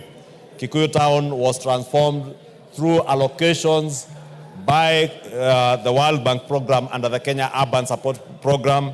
There is a KISIP, the Kenya Informal Settlement Improvement Project, that has benefited many people, especially those in urban areas where there are informal settlements. And they have benefited immensely from these allocations, Honorable Speaker. And therefore, sad, Honorable Speaker, that last year we lost the opportunity to pass this bill, because when we published this bill and it went to the other house, they included the road maintenance levy fund an amount of about 10 billion shillings in this bill and amended. And when we disagreed with them, Honorable Speaker, we went into a mediation process that then lapsed at the end of the last financial year. The import of that lapse, Honorable Speaker, is that our counties continue to lose. And when our county governments are losing, Honorable Speaker, our constituents are losing. It is our own constituents who can benefit from this water for sanitation. And either the IDA projects or monies that are going to finance locally led climate action programs that are also coming from IDA, food system resilience programs.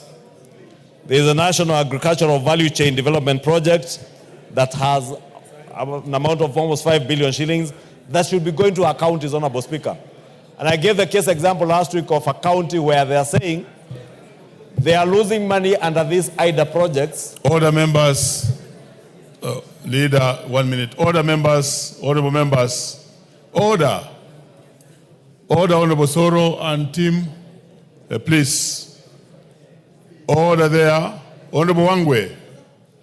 Please, let's consult in low tone, because the matter being moved by the leader is an important matter that affects our counties. You may proceed. Honorable Speaker, I was giving the case example of a county that I don't want to name, where we are being told because of the impasse on the RMLF and this bill that came out of the RMLF and moved on to this additional county allocations bill. A county governor was telling me they are losing 1.1 billion shillings that should be going to water and sanitation and health programs because of 173 million shillings that should be going to RMLF. And that is the case across the country, not just that one county, which I take the liberty not to name, Honorable Speaker, so that I don't expose that governor to their colleagues in the Council of Governors. And I'm saying that, Honorable Speaker, because I really want to plead with the Council of Governors and the Senate to allow this bill to pass as published. Because we are in the last 2-3 months to the end of this financial year. It is sad that 3 months to the end of the financial year, we are yet to finalize with these additional county allocations. And as I was saying, the loss is not to the National Treasury. The loss is not to the National Assembly. The loss is not to the Senate or to the Council of Governors. The loss is to the people of Kenya who cannot access funds, Honorable Speaker, going into their healthcare programs, funds going into water and sanitation, funds going to improve infrastructure under the KUSIP and KISIP programs. And I know there are many counties, Honorable Speaker, including my own county of Kiambu, where we had roads, for instance, my road in a place called Ondire, and another one that goes from Renguti through Kanyayo to join the Ondire Makaresha Road that were to be done under the KUSIP funds. But they cannot be done because of this grandstanding in pursuit of just 10 billion shillings, while we have other billions that are being held in this bill. And therefore want to implore on the Senate and our Council of Governors to allow this bill to be approved by this House and the other House to give them additional allocations over and above the division of revenue. We'll be publishing before the end of this week the division of revenue bill for the financial year 2025-2026. But how sad that we are publishing another division of revenue bill and subsequently another additional allocations bill for the next financial year, where we are here to finalize with the one for this current financial year. Therefore, I want to urge members to support and plead with the other House not to wait for this bill to go to them and they amend to bring in again the RMLF funds, because they know the challenge that is the RMLF or the fuel levy funds. They know the challenge that they will encounter in this House. And therefore, it is punishing counties and punishing our own constituents if they disagree. And therefore, as I move, I want to request that the other House, that when we approve this bill, and I do hope that we'll be able to approve it, hopefully before we proceed on the short recess or immediately after, that we allow counties, Honorable Speaker, to access these monies. If I look through this bill, Honorable Speaker, I see a total of, especially on the county aggregation industrial parks, and I saw His Excellency the President inspecting the one in Busia, and beautiful work ongoing. Many other counties, including the county of Kiambu, Kirinyaga, Kwale, Machakos, Meru, Migori, Mombasa, Murang'a, Nakuru, Nandi, Nyamira, Siaya, Trans Nzoia, Uasin Gishu. They ought to be benefiting, plus many others, at least 19 counties. Each county is slated to receive 105.3 million for the county aggregation and industrial parks. These county aggregation and industrial parks are not just creating opportunities for our farmers and our business people to get a place where they can carry on their trade, but it's also creating opportunities, employment opportunities for people in our counties, Honorable Speaker. Therefore, every minute that we lose, we are losing job opportunities. We are losing opportunities for these 19 counties to access this money, Honorable Speaker. If you look at the community health promoters money, Honorable Speaker, it's also in this bill. Part of what was envisaged under the health laws that we passed was that the national government, together with the county governments, would put resources together to pay stipends to our community health promoters to help in the actualization of the universal health coverage dream, Honorable Speaker, which is now a reality under the Social Health Insurance Fund. But it cannot succeed if we are not adequately resourcing our community health promoters. Their money is in this bill. Therefore, I urge our colleagues in the other House again to help. There are also salary arrears, Honorable Speaker, for county government health workers. Following the return of the return to work formula that was agreed on between the Health Workers Association and the governments, the national government committed to provide the first phase of the bargain in the 2024-2025 financial year, amounting to 1.759 billion. And the bill contains a similar provision towards settlement of the salary arrears of the health workers in the counties as per the number of doctors in a county. Therefore, Honorable Speaker, you've seen our health workers threatening to go on strike because of these arrears from the collective bargaining agreements, and this money is in this bill. I'm only mentioning these things, Honorable Speaker, for everybody to bear the weight of the importance of this bill and why we do not need to fight between us, the Senate, and the Council of Governors on the enactment of this bill. And I really want to plead with them, and this opportunity to plead with them, to to allow this bill to pass as published so that these counties can access these monies and our people benefit, Honorable Speaker. With those very many remarks, Honorable Speaker, I beg to move and request the Honorable Jematia, who is a member of the Budget and Appropriations Committee, what the Honorable Junaid Mohammed called among the remnants that are remaining in that committee, because they considered this bill to second this bill, and I beg to move, Honorable Speaker. Honorable Jematia. Thank you so much, Mr. Speaker. And I must say, it is not very palatable now to be a member of a budget committee, but I think we did our best. Also to say, the work of budget committee is not done by members only. It is done by departmental and all of us. Honorable Jematia, you are getting out of order. Thank you. Proceed to second. And as I second this bill, which is very timely, Mr. Speaker, I also want to reiterate what the leader of majority have told us, that it is key that we pass this bill at this time because it's a very timely bill. And Mr. Speaker, I must also say, I don't envy being a governor in Kenya today because of the things, most of the problems, monetary problems that they go through. And if you see and look at the activities that is happening in the counties, the biggest problem in the counties is lack of funds. And this bill is going to enable governors dispatch and do their work comfortably, and specifically on matters grants, on matters universal health coverage, and even the aggregation of industrial parks that has been launched several times by the head of state and the wishes of the people of these counties. Mr. Speaker, this addition of funds is going to take this country through the counties in a very positive way. And I only hope that the governors are going to be better managers and make sure these monies are not lost along the way through corruption, embezzlement, and privileges, so that we are able to build this country and embrace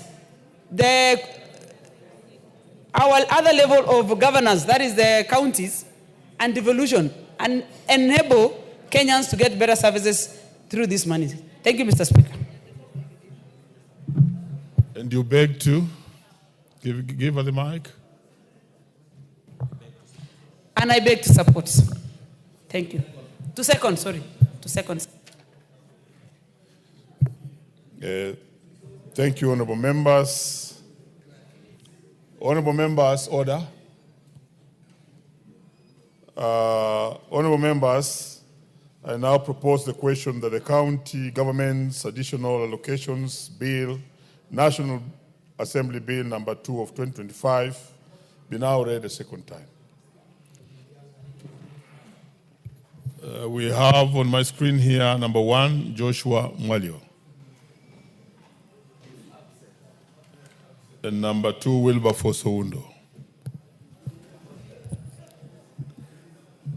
Thank you, Honorable Speaker. Allow me to stand here and support the County Government Additional Allocation Bill, Bill number 2 of 2025. Honorable Speaker, the essence of devolution was to disperse funds to the rural areas, to get funds from the center so they can go to the periphery. Honorable Speaker, the idea was equity, because in many days during KANU's days, whenever you never used to vote for KANU or for President Moi, your area will be starved of development. You will be told, hakuna pesa, hakuna pesa, hakuna pesa, hakuna pesa. And Honorable Speaker, I remember when they wanted you to vote for them, for KANU in a by-election, they will bring electricity poles, sprinkle them around. If the elections don't go the right way, the poles are carried away, like happened in Kipipiri, I think 1993 or 1994. It's the wisdom of Baba Raila Amolo Odinga, who has fought relentlessly for devolution, that now we have a situation where at least some substantial amount of money goes to the counties every single year. regardless of their political inclination. And for this, all Kenyans will be forever be grateful to the magnanimity, resiliency, and the ability to struggle for the common people of Kenya in the name of Raila Amolo Odinga. Honorable Speaker, when we undertook the new constitution of 2010, it obviously became at every budgeting point there are residual funds that remain in the national government. And that residual funds, it therefore means they must be disbursed to the counties. It's the wisdom of this House that we came up that we have an annual additional county allocation bill each year to look at the services that ought to be devolved, that have retained to the national level, to look at what are areas of collaboration, so that as we collaborate between the national level and the county government, then funds follow functions. It's on that score, Honorable Speaker, that we are here today. Honorable Speaker, in totality, Honorable Speaker, the county governments are getting a substantial amount of money in additional allocation, and this, Honorable Speaker, goes towards, first of all, CAIP, that's County Aggregation Industrial Park. There's go to community health promoters. We go to basic salary arrears for county health workers. Honorable Speaker, we go to the issue of court fines that are also being given to the counties. Honorable Speaker, we go to the loans and grants that are also being given to the counties and shared and guaranteed by the national government. What are we saying, Honorable Speaker? We are saying, in addition to the equitable share, they are going to get 410. There is additional funds. Honorable Speaker, unfortunately, we are only 3 weeks or 3 months to the end of the financial year.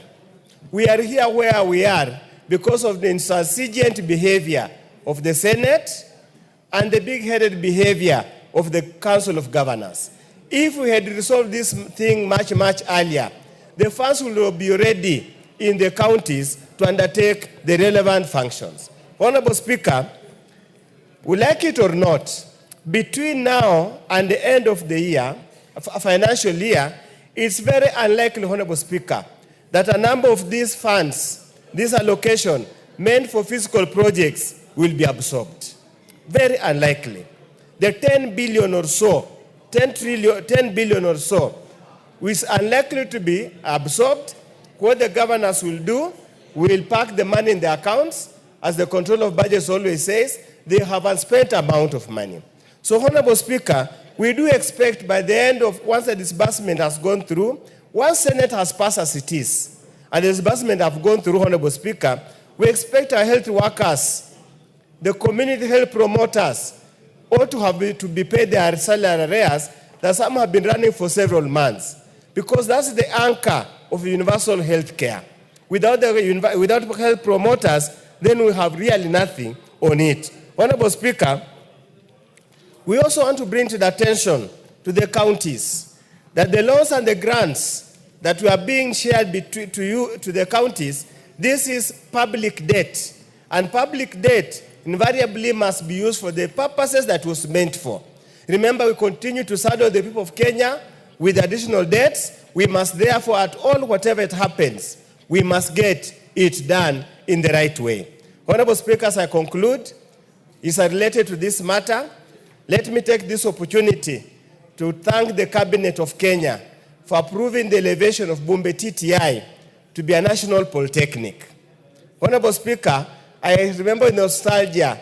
In 1977 or 78, as a small boy, lining up on the road with a miniature can flag and national flag, singing good songs, to patriotic song, to the then Vice President Moi, when he was driving all the way to go and launch as a youth polytechnic, 1970-something.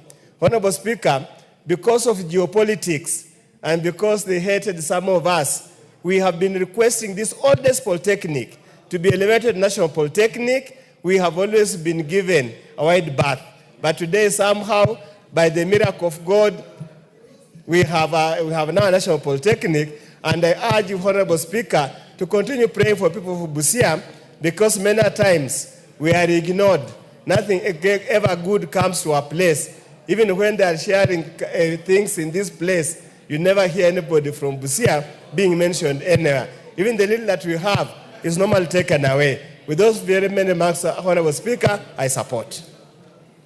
Very well, Honorable Undo, but Busia has had two finance ministers. You remember Honorable Kemo and Masahalia. Anyway, that's a discussion for another day. The Honorable Francis Sigay.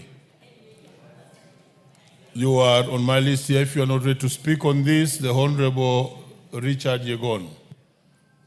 Is Richard Yegon in the house? Okay. Those who want to speak on this, could you put interventions? Yes, Ferdinand Wanyonyi.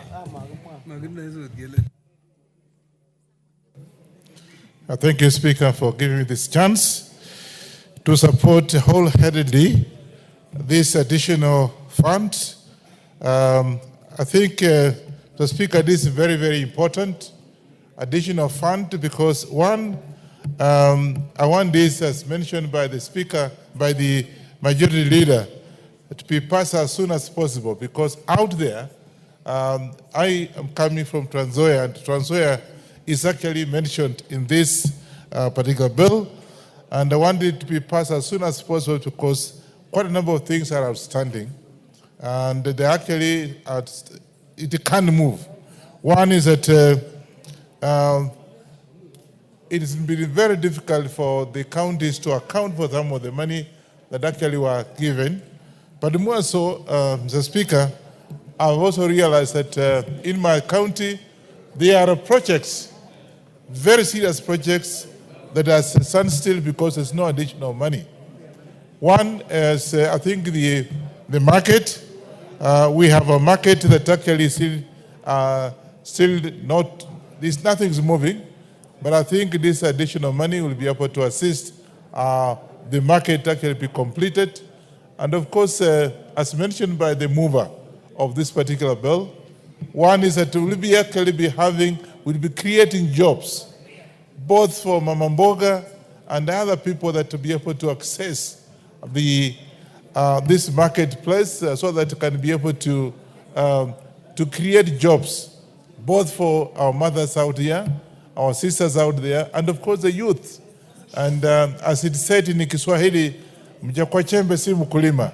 So we are hoping and praying that this again is going to help our people to be able to be more creative in actually expanding their abilities and their resources, and particularly the farmers. Because one is that if this market, for example, in Trans Nzoia, is completed on time, of course there will be people who will be not be coming to me for handouts and what have you. That would be just be able to assist them in whatever they need. But I think this is a very important, and I want this to be passed as soon as possible for the benefit of our counties. I know for sure, it's also mentioned, and I quite agree with the move of this motion, there are people who are not being paid. I had a case where 3 boys last weekend, after attending some serious funeral, they came to my residence and were saying, we have not been paid for the last 6 months. I couldn't believe. But it's true because, of course, the county government is not able to expand. It's not going to be able to create more jobs and get the revenue for whatever they are. So it's important that actually we pass this bill very fast so they can be able to assist the county government to be able to meet their obligations in terms of paying the salaries and other obligations. And of course, as mentioned by the previous speaker, even the county hospitals. And again, I can also refer to my own county. Doctors and even nurses and the workers are threatening to go on strike. Not because anything else, but because that the source of their incomes have not been very, very good, have not been improved. So I think as we actually give additional money, allocation, as we are going to do, I think this particular one will be able to assist I hope the governors are serious. I'm not pointing to any particular person, but let's be serious so they can use this opportunity, these funds, to be able to create more opportunities and be able to have more incomes at least, so that can be able to pay for some of these nurses and workers of the hospitals, referral hospitals that actually are threatening to go on strike.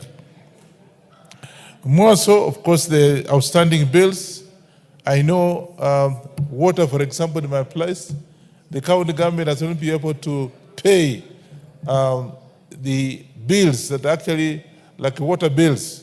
You know, they get the water from elsewhere and they are not able to pay the water bills just because, of course, there's no creation, there's no expansion of their activities in the county. I want to thank this, let's pass this as soon as possible so that can be able to meet the obligation out there. But again, my request, and I think our colleagues as governors and even the MCS, please let them be able to do without actually getting a corruption in this particular activity. And therefore, this, I think this bill should be passed yesterday so can be able to meet some of the application in the county. I support the Speaker. The Honorable Owen Bayer. Thank you, Honorable Speaker, for giving me this opportunity to contribute to the County Government's Additional Allocation Bill of the National Assembly Bill to 2nd of 2025. Honorable Speaker, this is a very important piece of legislation because we must, as a parliament and as a country, enable counties to operate. And counties must operate only when they have funds. Honorable Speaker, counties cannot operate if they do not have funds. And the functions that have been devolved to the counties must have funds for them to be operational. Honorable Speaker, the Constitution is very clear that functions follow funds, or funds follow functions. That's a very important maxim, Honorable Speaker, to ensure the success of counties. And that's why, Honorable Speaker, Parliament as a tradition must table the additional allocations fund. Honorable Speaker, you realize that in this budget, in this County Government Additional Allocations Bill 2025, we are talking about 6.99 billion shillings. Quite some money that must go to ensure that certain projects are done. Honorable Speaker, from the outset, this government initiated the county aggregation industrial parks, the CAIPs, which are very important to ensure that we bring manufacturing to the counties, that every county must have a county aggregational industrial park, a park that will ensure industrialization of the counties such that the produce that comes from the farms of these counties are processed in these industrial parks. Honorable Speaker, 250 million was set per county. And this amount of money needed to be utilized to ensure that we have built this county aggregation that is going to ensure a takeoff, Honorable Speaker. And this bill now allocates that additional funds, the 250 CAIP. Honorable Speaker, the counties benefiting from this initiative include the county of Bungoma, the county of Busia, where my friend Professor Oundo comes from, and he'll be a beneficiary of the CAIP's money. And I can see, and the Honorable Women Rep of Busia, the gallant lady, the fighter, Omanyo,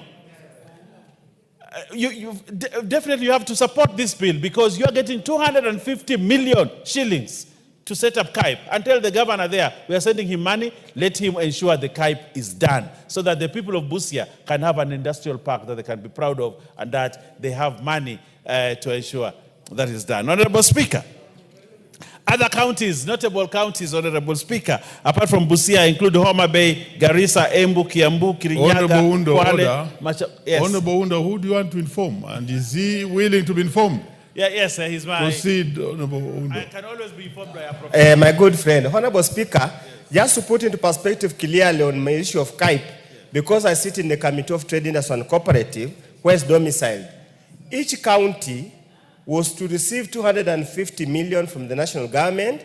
They were supposed to put in around 250 million plus the land. So initially, the idea was to do the entire 47 counties, but because of the slow absorption and identification of the right sites, we have only managed to fund 18 of them. And out of those 18, For some of them, what is contained here is the second tranche. Yes. We'd already given them one something. So this is literally the second tranche, so that the national government would have discharged its obligation, so that the county government now can take over and complete. Some at a different stage of completion, and we thank the Almighty God that BCA is one of them. Thank you. Because Thank you. Thank you for the information, Professor. You know, when you're informed by a professor, you get more enlightened. Actually, Honorable Speaker, the counties were selected based on the progress made towards project completion. And Honorable Speaker, this brings me to the very important point. Some counties have this KIPE money, but they have not done anything yet. And you can see, Honorable Speaker, just a few counties have. Many counties have not done anything. Based on this document, Honorable Speaker, priority is being given to those that already have started. And there are counties that have not started. This is a very important program. And I want to urge counties that have not started to facilitate or to put money in KIPES to do so. I do not know whether the county of my friend Elisha has actually started this work, Honorable Speaker. But of course, it's important that the county. Honorable Speaker, again, these additional funds will go to the CHPs. When you go, Honorable Speaker, to the ground, I was in the ground yesterday. I spent a lot of my time in my constituency, all the 7 wards of my constituency. And one of the things that these CHPs, the community health promoters, are crying is that national government has given them their money, but county governments have not paid CHPs. CHPs are important link for the success of SHA and SHIF. They're very important links. But if we do not pay the CHPs, Honorable Speaker, we're going to have a problem. Therefore, I urge us to support this bill. It passes and it goes out there so that the CHPs in our counties that are operating all over the counties, the community health promoters, very important people. They spend a lot of time working for the community, but they don't get paid, Honorable Speaker, because counties have not paid. I know the national government has given some money, but the county governments have not given some money. Honorable Speaker, it is important we pass this bill to give counties money so that they can pay CHPs. The CHPs out there, I want to urge them, and I want them to listen to this, that as a government and as parliament, we are keen to ensure that they get their monthly stipends that they are being given. In fact, I want to advocate for them to get even higher packs so that they are able to take care of this very important docket, Honorable Speaker. So in passing this bill, Honorable Speaker, we are actually aiding in helping to ensure that CHPs have resources. And Honorable Speaker, if you look at this, we have 3.24 billion, 234 billion shared among the 47 counties for CHPs, Honorable Speaker. Therefore, this is a very important piece of legislation so that the people of Homa Bay County, the CHPs in Homa Bay County, have money. They should not just be working and walking in the sun and the mud and not giving them any money. Honorable Speaker, CHPs are very important, and we must support them by ensuring that they have money to ensure that they do the work properly. Honorable Speaker, another important thing that we must support in this additional allocation is the unconditional additional allocation for court fines. Honorable Speaker.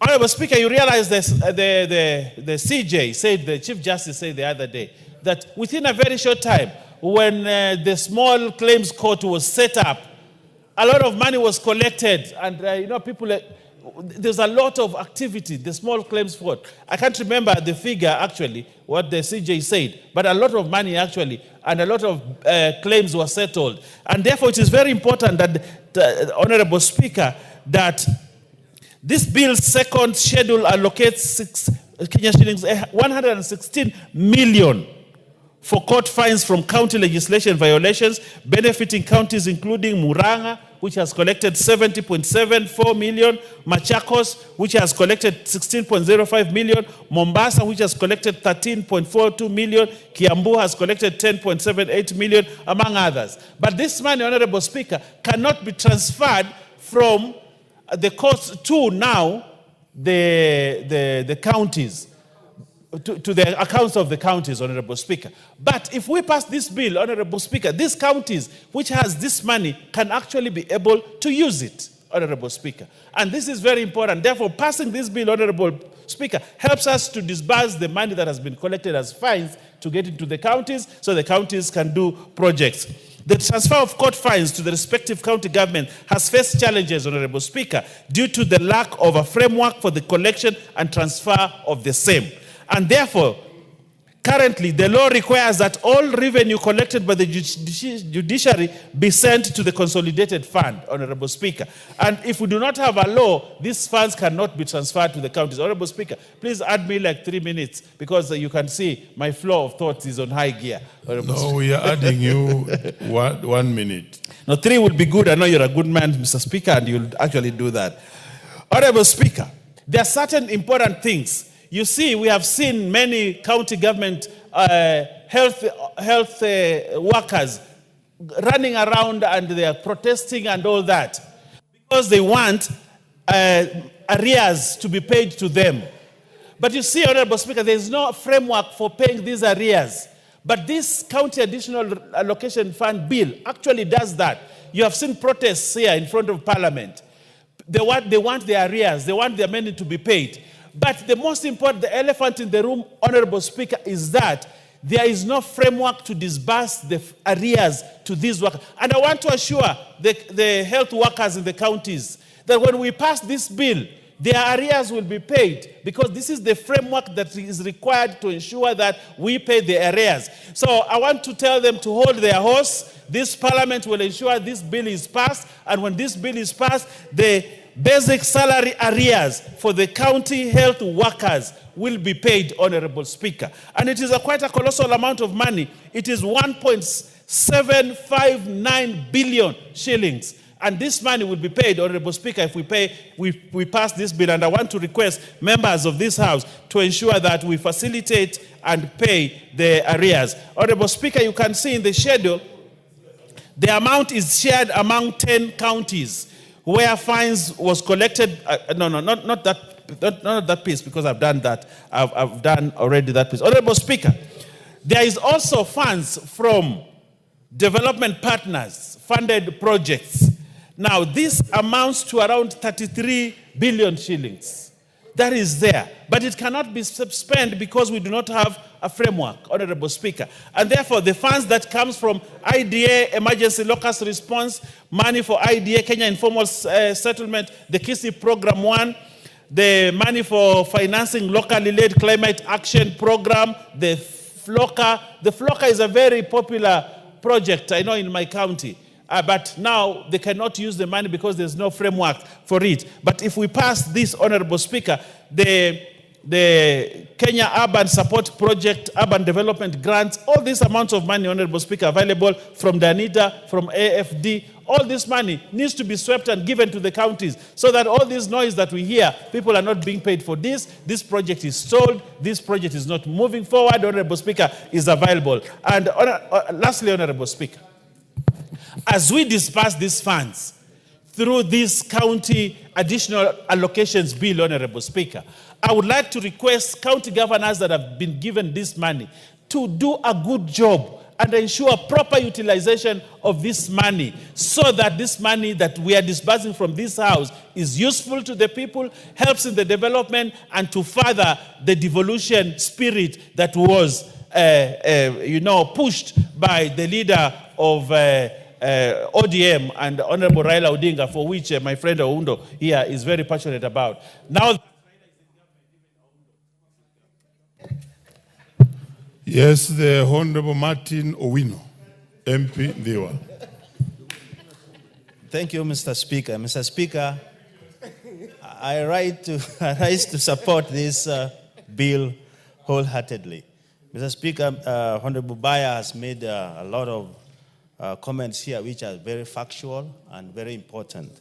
But it really makes us unhappy if we have the money even from development partners in billions, in fact 33 billion, he says is correct, and cannot just be dispersed to rural folks to use because of lack of infrastructure. And I was asking Dr. Nyikal here, we used to have these monies from SIDA, NIDA, all those taken to the counties. Why do we have a delay on this? And the effect is enormous. For example, Mr. Speaker, if you look at the community health workers, which I champion for, and I know why. Because of early detection of diseases so that they can be cured, they be treated well, on time, without paralyzing the system in the villages. Early detection diseases are done by community health promoters, and that has been proven. That is much cheaper than dealing with progressed and full-blown diseases in tertiary care. And these are arrears, and their allowances held here. Mr. Speaker, there's no one who can do work without compensation. These people pay for school fees, they pay for the upkeep of their families and all that. But more intriguing, Mr. Speaker, is that when these funds are held here, there are so many things that's happening. One, they are not just grants and shares from the national government. Some of these are loans, meaning we are paying for loans which are held here and are not doing the work at the rural settings. Some of these monies which are held here, Mr. Speaker, are also arrears, salary arrears for health workers. So it appears to me, members, that we are shooting ourselves in the foot. At one point, we are giving the hospitals, especially level 6 and 5, the budget to deal with the conditions which we ought to have even prevented at the primary health care. Money from NIDA and all that category are supposed to improve primary health care. Now we are having them here. So as a result, we will have progressed conditions which unnecessarily should have been allowed to do that. Some of the monies are also for climate resilience, agriculture, food systems resilience, which can make also the rural economy become more vibrant. They are held here. As a result, when this is not acted quickly, Mr. Speaker, and I urge members to do so, what will happen is that we are killing the rural economies, we are interfering with the health of our people, and also we are interfering with businesses, because some of these development partners are supporting small business scale. Mr. Speaker, we are also interfering with equity and equality, which is distancing itself as the time goes. There are so many people who are sinking into poverty, and a few who are opulently living are at the top of the helm.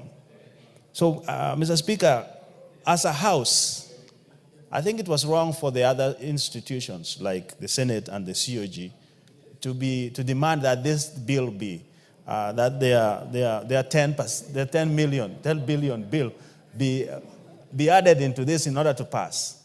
That does not make sense to me. It appears that they are also shooting themselves in the foot. Why don't we just pass this bill, release the money, and fight other fights, not with the money that is holding the lives of people?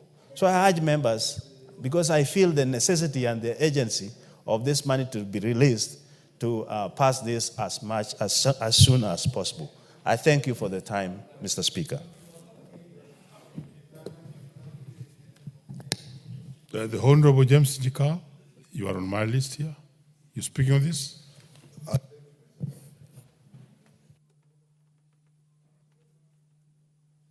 Can I have them? Thank you, Mr. Speaker. I arise to support this bill. And Mr. Speaker, what bothers me is that this is a bill actually for the 2024-25. It's the funds that should have long been used, and we are still discussing them. And the people they were supposed to serve actually have not been served. The jobs they were supposed to do have not been done. And Mr. Speaker, my concern is the perpetual adversarial relationship between the counties and the national government. When devolution came, Mr. Speaker, I don't think the idea was to actually build territories. The idea was actually to get monies to flow to the counties. It's a good idea because it has made equity much easier. And it really does not matter to the people that are being served where the resources come from. And I think as leaders we should realize this. When we are having territorial differences and thinking this should be that, should this, that, the people are just, if it is water, they're just looking for water. They don't want to know whether the water is from the national government or the water is from the county government. And therefore, Mr. Speaker, I think that this should not be happening every year. The relationship actually, the law provided, Article 187 of the Constitution provided how this should be done.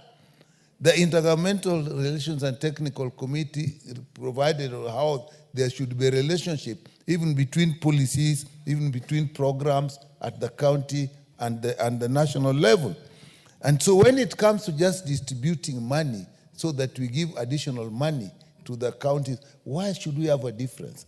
I will agree with my colleague, Honorable Martin, that if you have other things that we differ on, I think we should let the money go and serve the people, and we go on. And I think it is time that we actually relooked at our structures. Are we adhering to them, or we are actually just using them as obstacles to service to the people? If you look in these particular instances, the programs that are actually being delayed, the areas for the agreements during the strikes of the health workers, is that money that we should actually be questioning. That money should have gone, and people should have been paid to the counties if they're working the counties, and they should be paid. Because what was agreed, that the bargaining agreement was that the national government should pay, and we agreed that they should pay, and that was what was part of the return to work formula. I think, Mr. Speaker, you yourself, you are more versed in these things. Why we delay these things, I do not know. Mr. Speaker, if you look at the issue of community health workers, these people were putting more and more loads on them. You go into the rural areas, you are finding that we are putting more equipment with them. Now we are asking them to take blood pressures, we are asking them to help diabetics. We are putting more and more load on them. But when the time comes to pay them, even now, Mr. Speaker, I'm not satisfied with the payment structure for the community health promoters.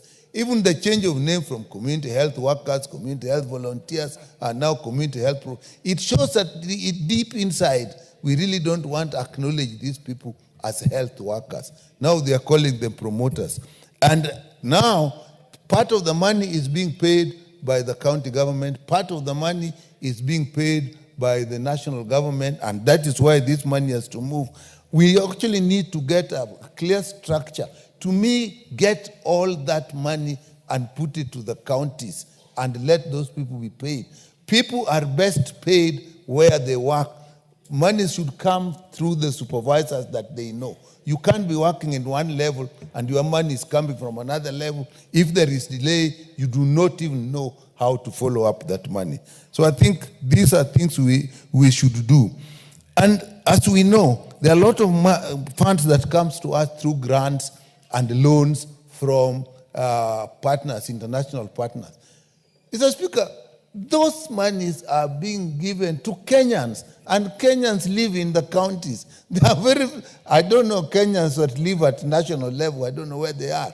So if the monies come through, in fact, we should have more programs at the county levels. So if the grant and loans are to move from partners are to move to the counties, is that something we should still have arguments about? And even where the proceeds are from activities that have taken part in the counties, like the courts, when the proceeds of court fines come, and it's agreed that they should actually be shared, those are things that once we put the law, if we feel the law is not as good as we want it, let it pass 1 year and the next year we can always amend the law. We can always look at it. But we cannot hold services that we want a perfect law. For me, Mr. Speaker, we should be more focused on getting the services to our people at the counties. Whatever money we get that should go to the counties, they should go. Arguments should come later. With that, Mr. Speaker, I support this bill. The Honorable Phyllis Barto.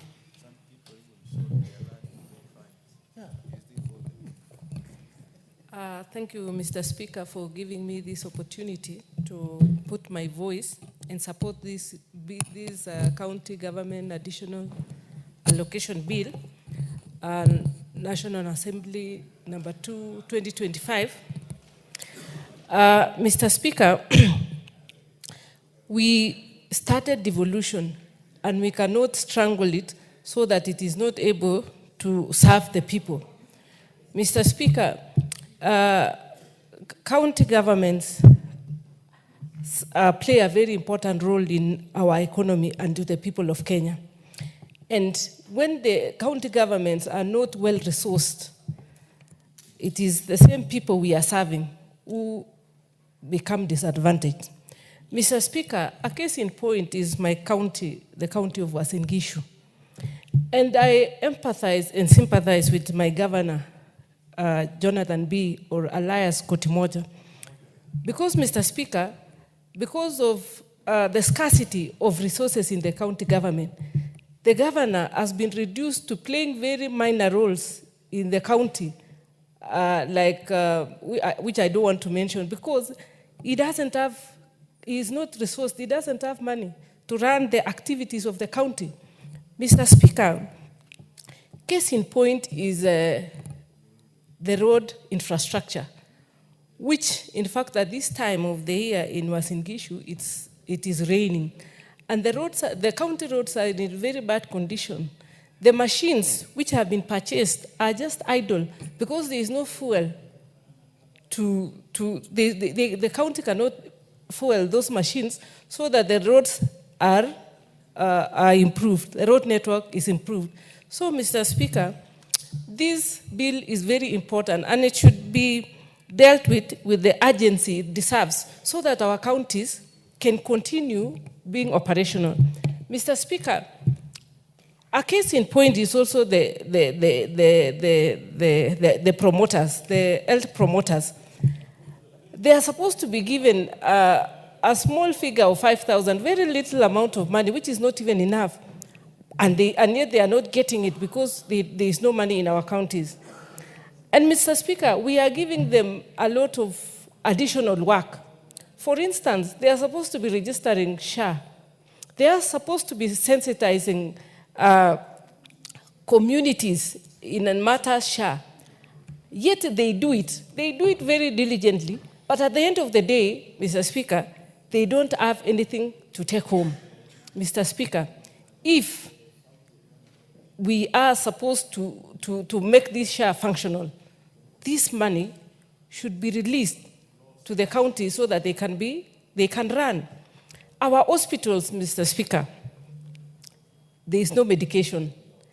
In fact, as I was coming to Parliament a few minutes ago, I met a group of health workers demonstrating in the streets. This is a clear indication that our county governments are not working. They are not operating because they don't have resources. And at the same time, in fact, the little resources which they have are to use it to support other services because they are not enough. Mr. Speaker,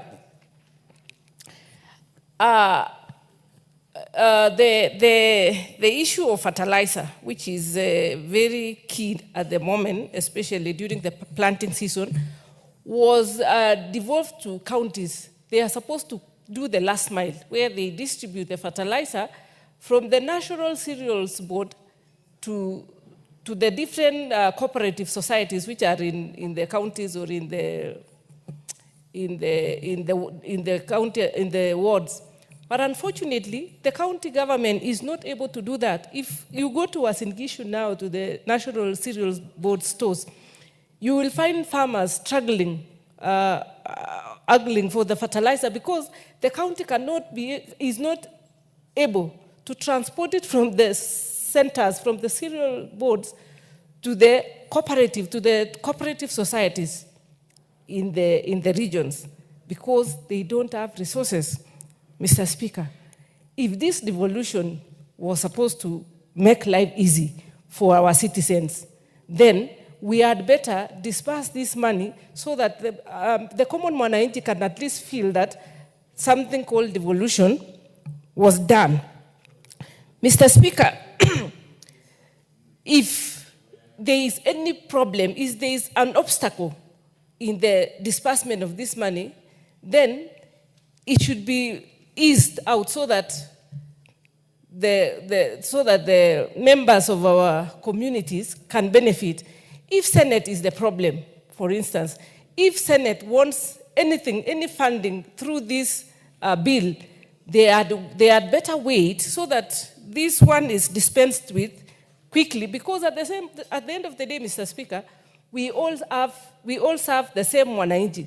The mwananchi who elected the senator is the same mwananchi who elected the governor, is the same mwananchi who elected the member of parliament, is the same mwananchi who elected the member of county assembly. So let us put our differences aside and look at what benefits the mwananchi directly. Let us sort other issues elsewhere or independently, and don't put obstacles that make the lives of our citizens difficult. Because, for example, the county industrial parks, what are referred to as KIPes, Mr. Speaker, in my county, the county of Uasin Gishu, specifically even in my own constituency, Muiben constituency, we launched one, or we did the groundbreaking of one, and we were so excited that it was going to bring a lot of value to the lives of the farmers, to the lives of Mwamamboga, to the lives of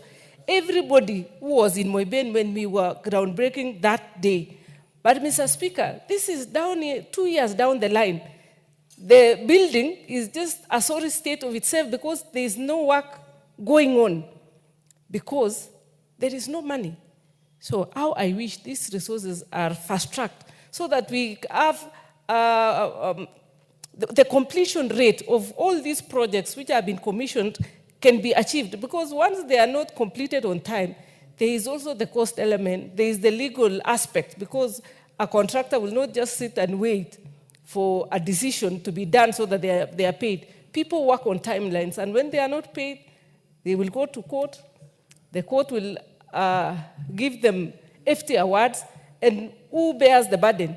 It is still the county government, it is still the government of Kenya. So, Mr. Speaker, how I pray that we pass this bill, we make sure, which will make sure that the money goes express to the county government, and the county government can serve the people of Kenya. What we would only wish is that let the money do what is, go and serve the people for the purpose in which it was intended. Let us not have a scenario where the allocations are dispersed and then the resources are diverted to the purposes which were not intended. Up to there, Mr. Speaker, I support this bill wholeheartedly, and I hope and I wish that it is fast-tracked so that very soon, our county governments, the governors will be up running and serving the people of Kenya. Thank you, Mr. Speaker. The Honorable John Waluke. Thank you. Thank you, Honorable Speaker, for giving me a chance also to speak on this important bill. Honorable Speaker, I am different from many or few of us. Honorable Speaker,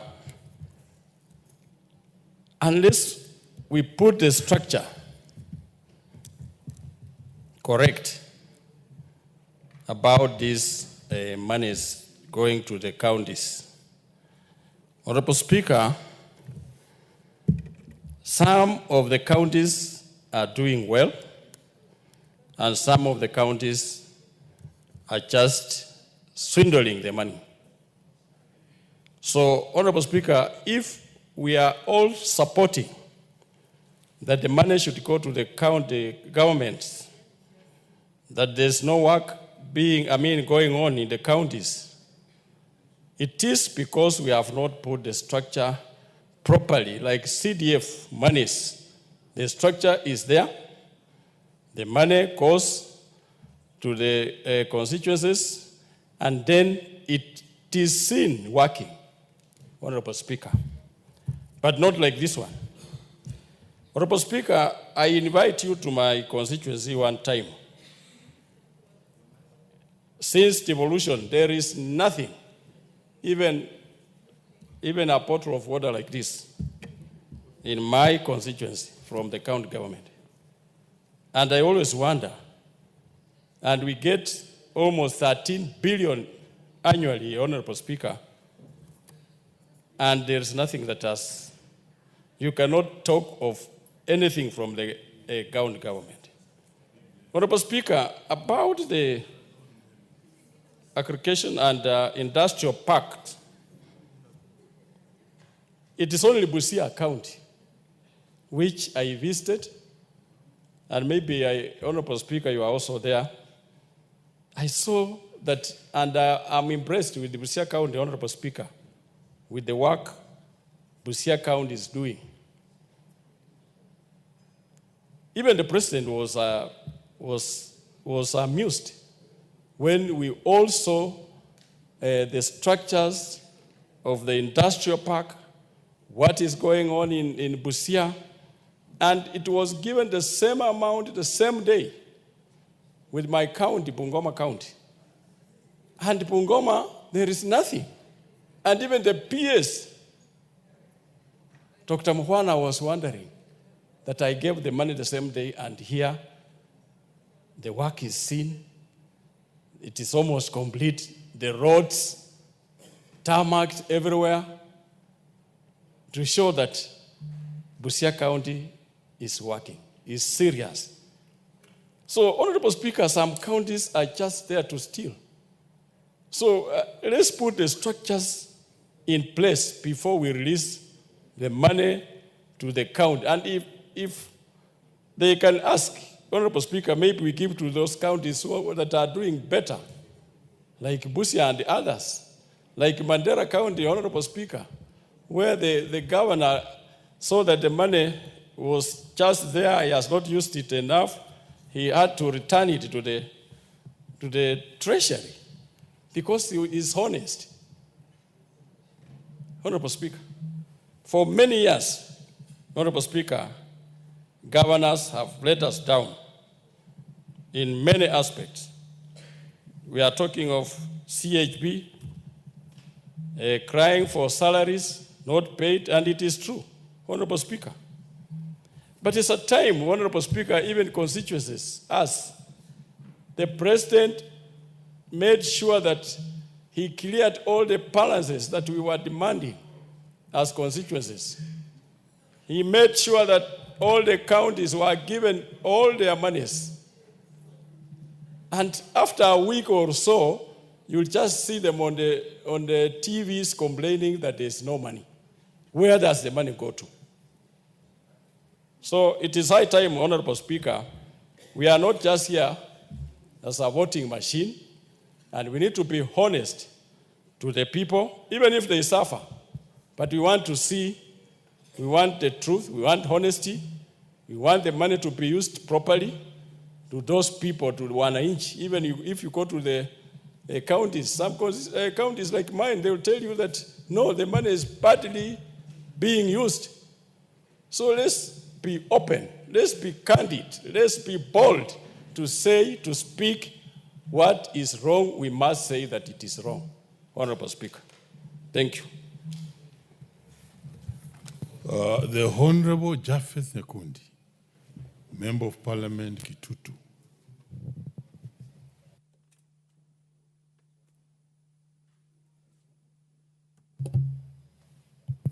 Give him the mic.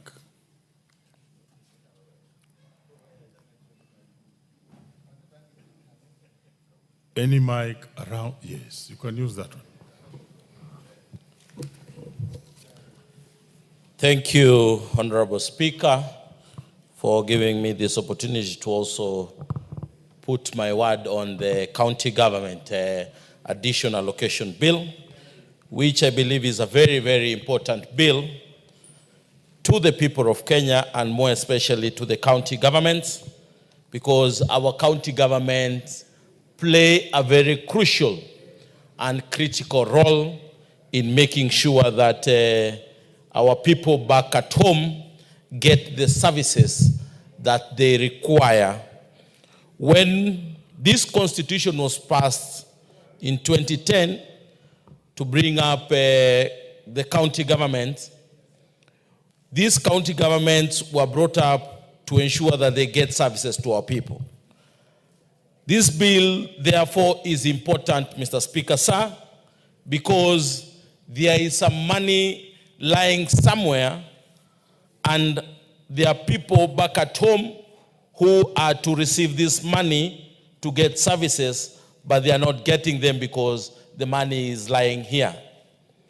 Mr. Speaker, what has touched me so much about this bill is money that is meant for the CHPs is in this bill. In December, I had a meeting with CHPs from my constituency, and to some point, they were very happy with the national government because the national government tends to release the money for the CHPs in time, but at that particular time, there was a backlog of the money that was meant for CHPs of about 8 months from the county government. So this bill is important because I believe these CHPs need this money because they play a critical role, more especially at this particular time, because of the registration that they are doing for SHA and SHIF, which now we call it Taifa Care, which is very critical for the people of Kenya. And this is one of the 5 pillars of President William Ruto, which is very critical. Since time immemorial, there is no such huge thing like the Taifa Care that is ongoing that has ever been passed. This is the first time, and it has come through during this period of President William Ruto, and I believe it will be able to succeed despite having some teething problems.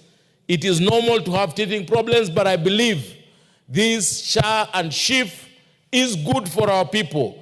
And by paying the CHPs, it is important because these CHPs are the ones who are the roadmap towards making sure that the Taifa Care is a story to tell in future or it succeeds. Number 2, we have seen there is a lot of money that the donors have given out, but on our side of bargain, this donor money needs to be matched up with some money from the national government.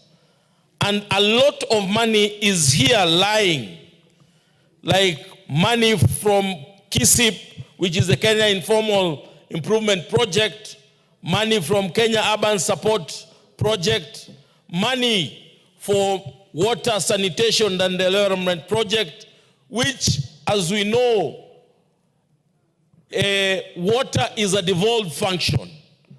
Like the other day in my brother, Honorable Silvanos Osoro, there was a problem. People were infected because of drinking contaminated water. Therefore, I ask the county governments, when you receive this money, make sure that you use this money in a good and proper manner.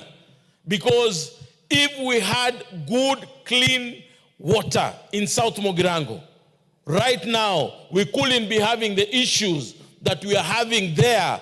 Many people were infected, many people, the water contaminated and made sure that affected so many people. It was a sad incident. It was one of the incidents that we've never seen in Kisii for the first time. So therefore, we call about the county governments to ensure that when they receive this money, they make sure that this money is used in a good and a proper manner. I have seen other people enjoying saying that in their counties they are receiving money for the aggregation centers or the Skypes. These aggregation centers are very good for making sure that, one, it creates employment. Number two, farmers are able to make sure that their goods and commodities are able to be brought in one place and sold, and even done some value addition. I have seen so many counties here, about 18 counties that are going to receive the money. But I am devastated because the county where I come from is not going to receive the money because the contractor or the county government has not made sure that the project is ongoing. The project is stalled, and that is why they have not been given the money, or they are not receiving the money. So we call upon the county government to ensure that when they receive money from the national government, and I want to thank the national government because nowadays these county governments receive money on time. The problem is that we have some governors who are very incompetent, who are not making sure that the money we receive is not used in a good and proper manner. We want to call upon the county governments to ensure that any money they receive from the national government goes into making sure that the services that Mwananchi need back at home are gotten. We are seeing, like right now, they want money that is meant for RMLF for our roads in Kera. They want the 10 billion to go to the county government. And as we speak, the money they receive for the roads they have not even used that money to make sure that our roads are okay. The roads are impassable. The roads are pathetic. And they want more money. I don't know why they want more money. And the money that they have not even used it. They even don't have enough personnel. They don't have enough engineers like the Kenya rural roads have in making sure that they supervise the roads that are being done by Kera. And if you go back at home right now, you can clearly identify a road that is done by Kera because their roads are done in a good and a proper manner compared to the county roads, which engineers who are doing them are very incompetent. The people who are doing them are very incompetent. And even some of these roads, we cannot see them. So, Mr. Speaker, sir, I want to support this county allocation bill because I believe that counties are important and they play a vital role in making sure that Mwananchi gets services. As the National Assembly, the Senate, we will make sure that we support the counties. But as we support the counties, there is a rider. Make sure that the money that we give you is used in a good, proper manner. Thank you, Mr. Speaker. I submit. Great. Is the Honorable Geoffrey Mwangi Tetu in the House? Proceed. Thank you, Mr. Speaker, for the opportunity to also lend my voice to this debate. And Mr. Speaker, to start, I fully support this bill, the 2025 County Government Additional Allocations Bill. But Mr. Speaker, I would like to first point out that this is the House that is going to protect devolution. This House and the House of Senate. And it is our primary mandate to protect devolution. This week, Mr. Speaker, we saw an MOU being signed that purported to protect devolution, yet that is a responsibility of this House. But be it that as it may be, there is need to ensure, Mr. Speaker, that first of all, we devolve all the functions that was put in the schedule of devolution in our Constitution, and this includes health, which, Mr. Speaker, up to today we know the bulk of the money for health still sits at Afya House, at the north with our county governments who are in charge of healthcare. The money for agriculture still sits at Kilimo House. The government is still in the business of fertilizer, an item that should be going to the county government. The government has recently engaged in the business of housing, which again, it is clearly a devolved function. So, Mr. Speaker, I urge this House first and foremost to ensure that we protect devolution from the excesses of the executive that we have continued seeing from time to time. Mr. Speaker, our healthcare workers are on strike, and it is very important that then we release this money very, very quickly. It is also sad that our health, community health promoters have literally two employers. Some money comes from the national government, some money comes from the county government. And I think when you have two employers and there may not be any synchronization as to when the salaries come, you find they have been paid some half of the money, the other half is being waited. How can we ensure that this money is put maybe at the beginning of the year for community health workers and synchronized and paid at the same time? So we urge Treasury to ensure that these funds are released in time. However, Mr. Speaker, our governors and our county governments cannot escape blame. I think despite us being proponents and disciples of devolution, they have at times made devolution look like it was a sham or like it was a myth because of some of the things that we keep seeing in our counties, Mr. Speaker. The biggest item being corruption and wastage and plunder of public resources within our counties. Mr. Speaker, this is something that Senate and this House, we have to keep looking for additional measures.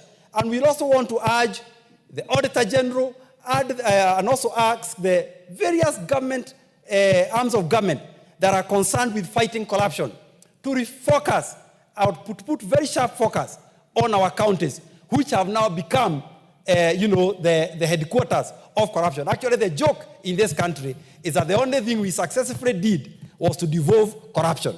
So, Mr. Speaker, that is something we must address. Also, our county government seem to lack the capacity to absorb the money that they have been given. A recent report showed that a lot of them have not even absorbed their capital expenditure or have been deviating their capital expenditure. And a big problem, Mr. Speaker, that we have in our counties is a bloated workforce. Every governor comes and adds his 200, 300 new employees. In 5 years, those ones cannot be fired because they are on permanent and pensionable. A new governor comes, adds his 500. So a lot of our counties, Mr. Speaker, we need a staff audit. And maybe it is time that we put them under the Public Service Commission, if they are not already there, so that the establishment is clearly approved by both the Public Service Commission and also the salaries are determined correctly by the Salaries and Remuneration Commission. Mr. Speaker, counties have also become the people who are holding a lot of pending bills. And sadly, these also come from very small business people. Although this is not only a problem of county government, it's also in the national government.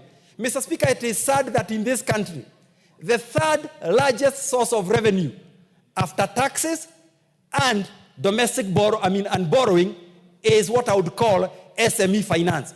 And how do SME finance contribute to the economy of the country? When you procure goods from a small businessman at the beginning of the year, goods worth $1 million, and you have not paid him for a year or 2 years or 3 years, is in that person being forced to unlawfully contribute to the kitty of the country. So this is something, Mr. Speaker, that would also like addressed, going forward. And lastly, Mr. Speaker, how can our counties diversify their revenues? We created 47 small governments. Those of us who are there during the constitution-making process, everybody cautioned that these were too many. But I think now we have crossed the Rubicon. We may not be able to reverse to the 8 that we desired. So how can we ensure that these 47 small governments are somehow self-sustaining? Because over time, as we devolve more functions, as the country goes through the various economic challenges that it is going through, how can we ensure that counties raise more and more of their revenues? And it is important that we come up with mechanisms. And I know there are some mechanisms, but they need to be strengthened to ensure that counties get money based on how much they collect. There are some governors who are doing very little, or they sit in their headquarters, wait for the big check from Treasury, and sit with their colleagues and cronies and figure out how to divide it. But Mr. Speaker, as I finish, I would like to point out about my own county of Nyeri. Because when I look at this schedule, and I remember going to a meeting about 2 years ago, just after we were elected, and Nyeri was supposed to be one of the first beneficiaries of the county aggregation and industrial parks. But when I look at the county of Nyeri, I can see it has 0 allocation. I don't know whether it's because it got an allocation last year or whether the governor has not contributed his matching funds. But Mr. Speaker, I would like it to be on record that the county government of Nyeri has not received any monies this year or with regards to the county aggregation and industrial parks. And we have a lot of things that we would like to do. It is an agricultural county, and we would like to be able. Mr. Speaker, what's your point of order? What's your point of order? No, just to inform my friend, that guy is my friend, he's a good member of parliament, that, Nyeri may not have an allocation here because either they have not used the money that they have adequately, or secondly, that there was no contribution from the county government, or that they have not found the land to put up the KIPE. And therefore, probably as an MP and as a friend of the governor, you need to go out there and ask the governor what has happened, because we have seen those that have been allocated on the basis of good progress on their KIPEs, and that they also have land, and the county governments has also made allocation. So I know the good governor, Dr. Kahiga, is your friend. He should help the people of Nyeri to get a KIPE before he departs, and it will be part of his legacy, and that the only legacy he should not leave for the people is that they were Munyoro trained. He needs to leave a KIPE, a proper You've made KIPE. your point. Thank you. You've made your point. The Honorable Gideon Mr. Ochanda. Speaker, I had not concluded because I was interrupted by a point of order. So. At one point, you gave me an impression. Yeah, that you had but concluded. I thought you'd allow me to finish, but you stopped me to allow the deputy leader of majority to make some remarks against Wamunyoro, which are quite unpalatable in this house. Honorable member. I'm a fairly seasoned moderator. In my opinion, you were trying to run away from the point of order. And maybe you are just being now that I was caught to reply. So let's move on. Thank you. The point is taken. The Honorable Gideon Ochanda. Thank you, Mr. Speaker. Mr. Speaker, I want to speak to something that the entire leadership of the House needs to really take precaution on. Because annually, every single year, we have conflicts in terms of the vertical revenue allocations, the division of vertical allocations, every year. When we are doing that, we many times do it without thinking of additional monies, whether they are conditional or unconditional monies that are extended to the counties. So in my view, Mr. Speaker, if you look at what we are calling now additional funding, in this bill we are talking about figures beyond 6 billion. You add on grants, you add on many other things that the national government is supporting the counties on. We are talking of huge amounts of money. You look at the markets that, for example, the national government is doing in my county is more than 1 billion Kenya shillings. And that is not here, and that is in one county. So if you put all those things together, these disputes that we constantly have between the Senate and ourselves, complaining about the figures, the division of revenues, I think needs to end. Otherwise, we need to be putting all these things together in one kind of a division arrangement where the additionals plus all those things that are given to the counties are put together, are lumped together when we are doing the revenue division vertically. So, Mr. Speaker, it is important that we take this moving forward so that it can also help us in terms of issues of negotiations and understanding, that we don't need to constantly dispute over revenue division just because of figures that are thrown off the table. Mr. Speaker, I wanted to talk to the next thing, which is on the whole issue of the monies that are taken to the county in relation to their development vote. Last week, what we saw was a little bit embarrassing. Nearly all the counties, if you put their development vote, none of them is beyond a quarter. None of them is beyond 25%. But again, if you isolate the 25% in the name of a quarter, and you look at in terms of how these counties are spending this money, we were shown that the county that had used the development money in a manner that we'll be talking about was slightly over 30%. The rest are below 10%. So why do we want to constantly vote for monies to go to the counties? Then we vote for additional monies to go to the counties, and then we don't see development. So this is something that we need to check. If you compare that with the meager monies that are given through this NGCDF, and you compare that with this allocation that we constantly give the counties, it's something that you can't compare. You can't compare at all. So the whole issue of counties not doing development, that their performance is below 10% in terms of how the development vote was carried out in the last financial year, I think is not right. It's amazing. The other thing that is here, Mr. Speaker, that I think is important to note is the whole issue of how court fines have been sent out to counties. We used to have what were called municipal courts before. These municipal courts were virtually in every county, in every town council, in every municipality, and in every county. And they were handling issues of the municipal bylaws. Some of these bylaws are in existence.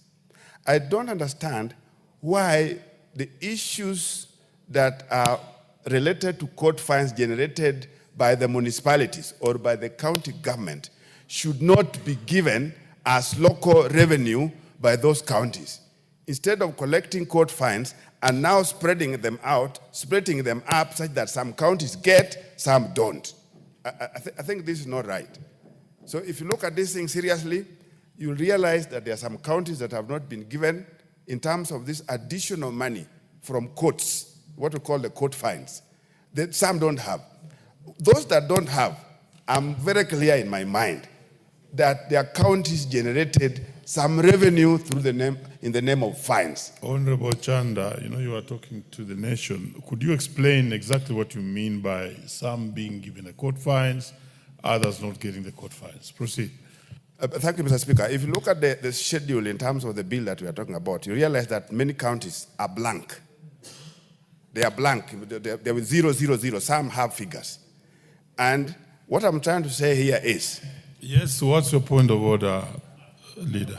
That in the terms of court fines, there are certain counties which have set courts. Because these court fines are fines that have been generated from fines from the county government courts. County governments have established their own courts. I know the one in Mombasa, if you go to Treasury Square, there is a county court. Now, the fines that are generated from the county court is what now needs to be disbursed to be used by the county. My county of Kilifi just set the court the other day, so they cannot get money because they have not generated any court fines. So these are the court fines. You see other counties have, others do not, because it is actually money that belongs to the counties that have been generated through court fines that is now being given a framework for disbursement to the county so the county can use the money. So if your county does not have a court, tell your governor to start a court and then ensure that many borders and many traders go there, they are fined and they get money. I think we are together, my leader. We are together, my leader. That's exactly what I was talking about. That before the advent of what we're calling devolutions here, there were what were called municipal courts, and they were all over. These courts that were all over is exactly what I'm saying needs to be all over again, such that they help generate court fines for those particular counties that may not be having them now. Because Order, leader. That's not how the House runs. So, Mr. Speaker, that's exactly the explanation that you had wanted, that I'm trying to bring out. We are together with Bayer in this. It's only that there are certain counties where the issue of court fines have not been factored, because some of these municipal courts that were there previously are no longer functional. And if they are functional, all of them are under the central judiciary that we know. And if that happened, it means that they are denied a source of revenue for purposes of their own fines that needed to be part of their local revenue, Mr. Speaker. That's exactly what I was talking about. And if you looked at it like that, there is no county that should go blank. There's no county that can have zero. Because if you looked at the initial municipal courts, they're all over in all the towns, and all those towns are clearly now under county governments. So, Mr. Speaker, those are some of the things that I wanted to bring, that we really need to see that this issue of additional grants really absolves us from this annual disputes in terms of vertical revenue allocation, Mr. Speaker. With that, I thank you and I support the additional allocation. Ridikiri Mugambi. Thank you, Mr. Speaker. I've looked at this bill. I have noticed that it has met the threshold of what is required for list to be presented to this House for deliberations. Mr. Speaker, I join the other members in supporting this bill, but to note of concern is the utilization of resources that are either with the national government or with the county government. Mr. Speaker, allocation or giving more money to national government or the county government does not mean that they are going to utilize it properly to implement the intended purpose. Mr. Speaker, it is good that the national government and the county government work together, particularly on some critical times, particularly during drought, when we have health crisis, when we have floods, etc., etc. Mr. Speaker, Article 190 gives us the leeway to allocate more funds to the counties because they need development. So I've looked at this bill and I've realized it is addressing key and pertinent issues, which I'll summarize as follows.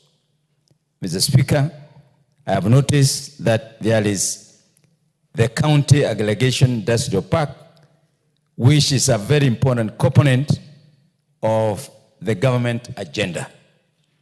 Mr. Speaker, I want to clear the misinformation that these counties are being developed by the county government. We, the national government and the county government, are in partnership.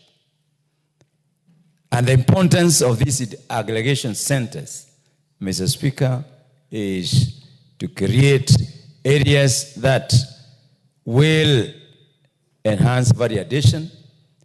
They will create storage facilities. They will become centers of innovation. They will become centers where trading can be done effectively in an organized manner. Mr. Speaker, in Meru, the aggregation industrial park is situated in my constituency, and we are certain that the national government and the county government are in a partnership. Mr. Speaker, we are an agricultural county. My constituency is the largest producer of flowers, the largest producer of wheat, the largest producer of potatoes and vegetables, which feeds almost the northern frontier. So this is a very important thing for us to support and allocate more money because of what I've just said.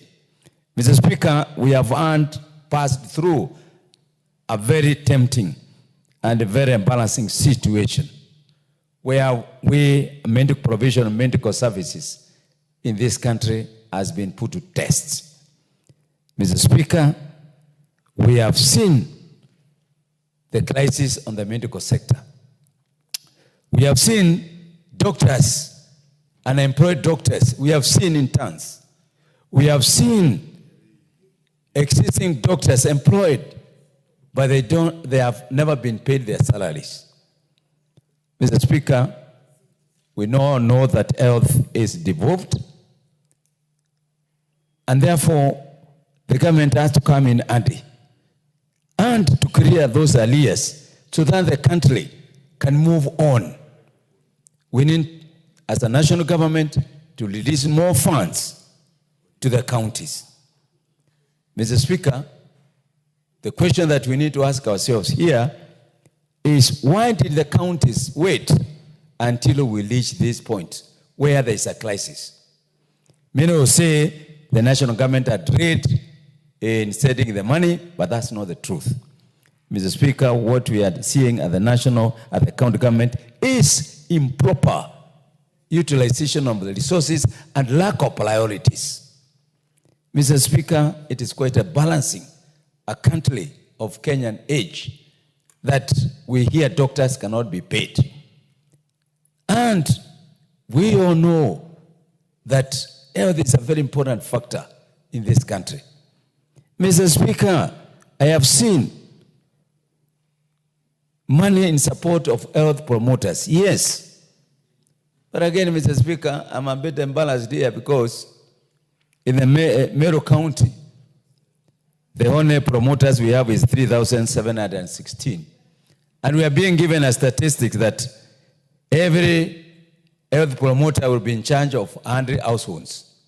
I have multiplied and I found in Meru, the health promoters are going to cover only 371,600 households.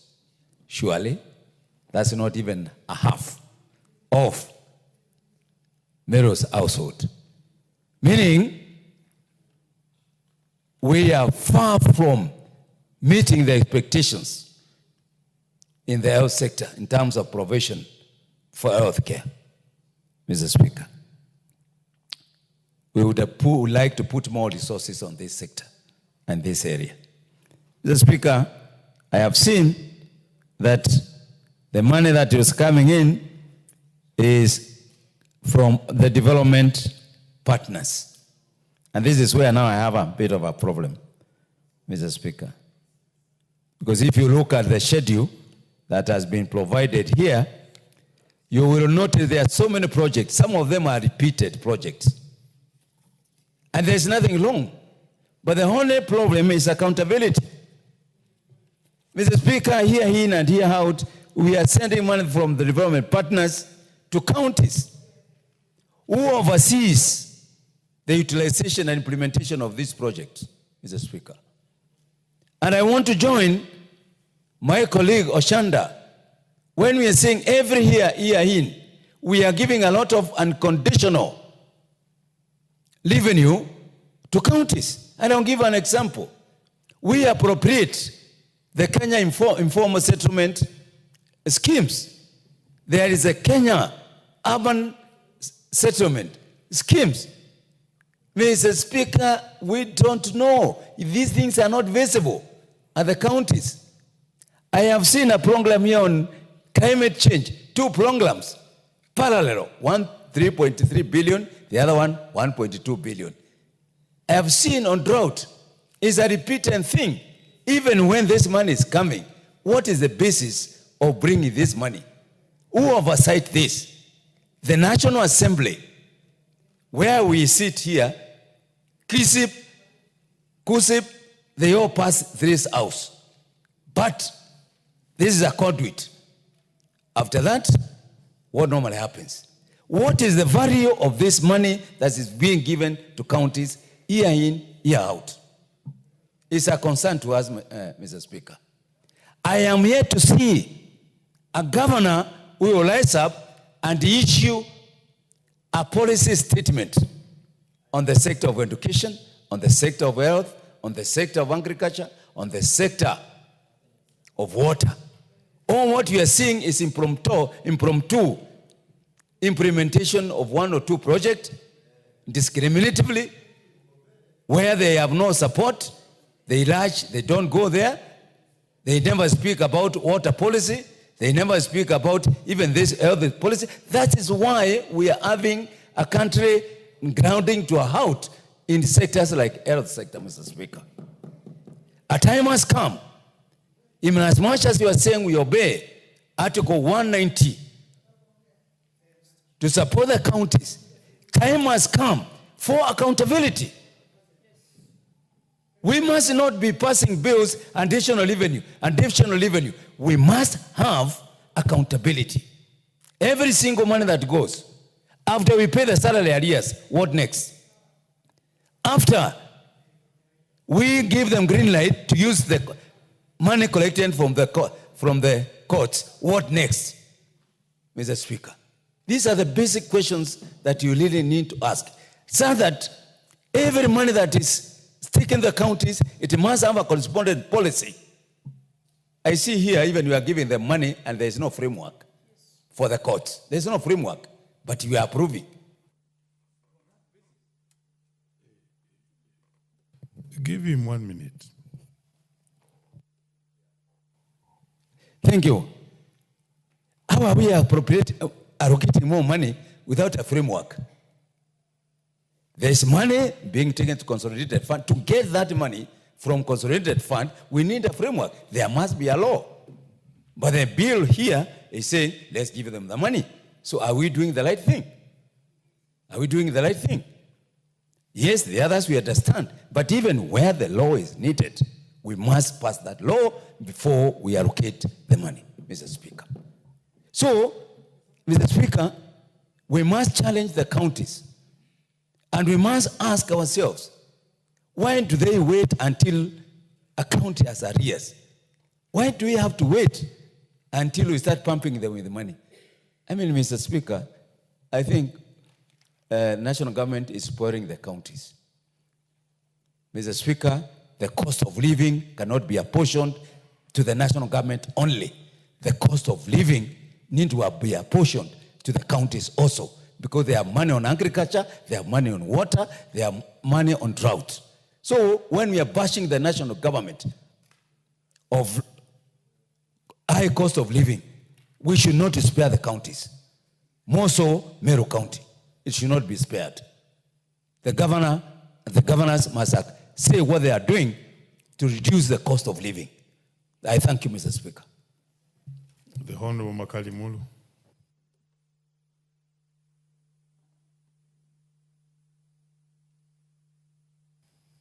Yeah, thank you so much, Honorable Speaker, for this opportunity. Honorable Speaker, I want to add my voice to this important debate on the county allocation of additional resources. Honorable Speaker, it is important from the onset we realize that we are not discussing the equitable share. We are discussing additional resources which are supposed to go to the counties. And these resources are actually conditional resources which come from either the government or the development partners, Honorable Speaker. And Honorable Speaker, this bill has been presented to this House the second time. If you remember, it was presented here, we could not agree with their comments, it went to the Senate, they could not agree with us, went to the mediation process died midway. And that's why the bill now has been brought here. But I want us to be more objective in terms of how we look at this bill. The first thing, Honorable Speaker, we are discussing resources for 2024-2025 conditional grants. Looking at where we are in terms of financial year, we are doing this in the month of March, which means we have only about 3 months to the end of the financial year, Honorable Speaker. If you look at the history of this bill, the county government additional resources, Honorable Speaker, this House has always been passing this bill very late in the day. And then because of that, Honorable Speaker, you find there isn't much implementation time. So even before you go to the subject matter of the bill, the issue of timing on when we pass this bill is a critical issue, and I think this House needs to look at that issue, Honorable Speaker. Why am I saying that? Honorable Speaker, we have our development partners who have committed resources to help our development in our counties. And by doing that, so long as this bill remains a bill and not an act of parliament, those resources cannot be passed to the counties, which means automatically we are denying our own people the chance to benefit from these resources, Honorable Speaker. And looking at what is happening, Honorable Speaker, the last report of the control of budget, you saw majority of the counties are only spending about 17% of their budget on development, as opposed to the targeted 35%, which means, Honorable Speaker, this additional resources from our development partners are the resources we should be complementing our own resources so that we experience development in the rural setting. So the issue of timing is critical. The other issue which is critical, Honorable Speaker, is the issue of, and I agree with my colleagues, when these conditional grants at the end of the day find themselves in the counties, Honorable Speaker, there is a huge gap in terms of accountability framework. You find the once they go to the county, the resources now implemented at the county, but in terms of budgeting and appropriation, they are somewhere at the headquarters. So how do you account for these resources? You find that the county governments cannot, the county assemblies might not be able to do the oversight at that time. And the national government, because they have resisted resources, there's also that element. So there's a gap. And I think the whole issue of monitoring and evaluation of these resources need to be discussed thoroughly and a way forward agreed. Otherwise, you still leave that room where this resource might be misdirected or misapplied, or even through corruption, Honorable Speaker, that the money doesn't get to the root where it's expected. So on that basis, Honorable Speaker, it is important that even as we think about this additional resource to the counties, a clear monitoring framework, monitoring evaluation framework, and a clear accountability framework is put in place. The other important matter, Honorable Speaker, is the issue of, if you look at the bill, it talks about community health promoters, where the county government is supposed to pay some money and the national government is supposed to pay some money. Honorable Speaker, imagine a situation where the national government releases the money for the community promoters, but the counties don't have the money. So it means instead of getting 5,000, Honorable Speaker, a community health promoter will get 2,500 from the national government, and then the component of the county assembly, the county government, might have to wait for 1 or 2, 3 months, Honorable Speaker, because most counties we live in them, they are in arrears in terms of payment of salaries. So this is another critical matter, Honorable Speaker.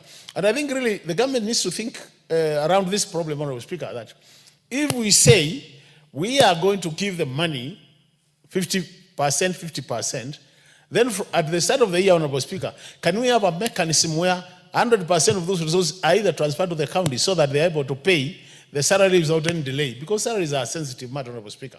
The other matter, Honorable Speaker, which is critical, is the issue of support to the county headquarters, Honorable Speaker. Honorable Speaker, I've been a member of the budget committee since I joined this parliament. And every year, Honorable Speaker, we have been pushing this money to the counties for construction of county headquarters for about 5 counties, which didn't have any county headquarters when we started, Honorable Speaker. But the problem has always been, Honorable Speaker, that despite the money being in the budget every year, Honorable Speaker, there has been minimal implementation. We are now in almost the 10th year budgeting for these resources. And these 5 counties have never had their county headquarters completed, Honorable Speaker. So the question is, what challenges are we facing? In terms of the resources are there, can we really come up with a way, Honorable Speaker, that we get this matter behind us so that the resources are released and the counties are able to construct their headquarters? In that case, Honorable Speaker, then we'll be helping the counties. Otherwise, in a situation where we budget for money, it never gets to the counties. Honorable Makali, what has been the impediment? You began by saying you have been in the budget committee since you came to the House. That's about 2013. Proceed. Basically, Honorable Speaker, the problem has been, anytime you talk to them, they say they are not able to agree with the public works. You know, public works procedure will be the people to design the projects and implement them. So they always claim there has been that delay, Honorable Speaker. But I suspect, Honorable Speaker, the other element has also been exchequer releases, Honorable Speaker. Because, you know, the government is used to this idea of you put money in the budget, but when it comes to exchequer release so that you have the cash in the bank to implement, Honorable Speaker, the money never reaches the counties. So even as you blame the counties, Honorable Speaker, I think the national government must also play their role, Honorable Speaker, and more so in a timely manner so that we don't delay implementation of the projects. So the other bit I was talking about, Honorable Speaker, these county headquarters, I think we need to make a decision, Honorable Speaker, that if we want to complete them, then let's have a time frame in terms of implementation.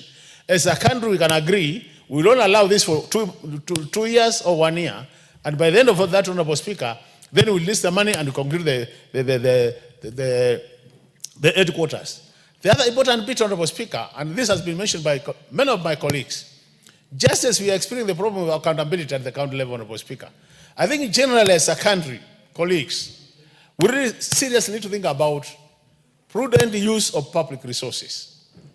We have seen situations where, Honorable Speaker, all said and done, comparing where we are as a country, comparing the challenges we are going in terms of our economy, in terms of economic growth, comparing the challenges in terms of revenue collection, Honorable Speaker, I think at times we need to come up with a very clear priority list of what we should do as a country and what we should not do. And I want to propose, Honorable Speaker, that even though some things might be in the budget, Honorable Speaker, in a situation where we are saying this could be a priority and we go to an extent of borrowing, Honorable Speaker, it is important we only borrow for priority projects in this country, projects which will have maximum outcomes and impact for this country. Otherwise, Honorable Speaker, we continue digging that deep hole where we will never be able to get out of it. The other thing, Honorable Speaker, because the counties are with us, Honorable Speaker, and these Kenyans have said that the best thing to happen to them was devolution. So, Honorable Speaker, I want to support anybody who says, can we support devolution? And I think we have a very clear legal framework, institutional framework, resource mobilization framework, and even financial framework, Honorable Speaker, that we need to support devolution, Honorable Speaker, by allocating more resources. And when the resources are allocated, Honorable Speaker, we ensure that there is prudent use of those resources. Even though that is a country, Honorable Speaker, within a short time we'll be getting ourselves out of this deep hole we have dug for ourselves in terms of budget deficit. And if we go that way, Honorable Speaker, we'll be helping this country. But the county government must also come up, Honorable Speaker, and ensure that they use the resources and apply those resources to the areas which are supporting the Kenyans who are at the lowest level of the income pyramid, Honorable Speaker.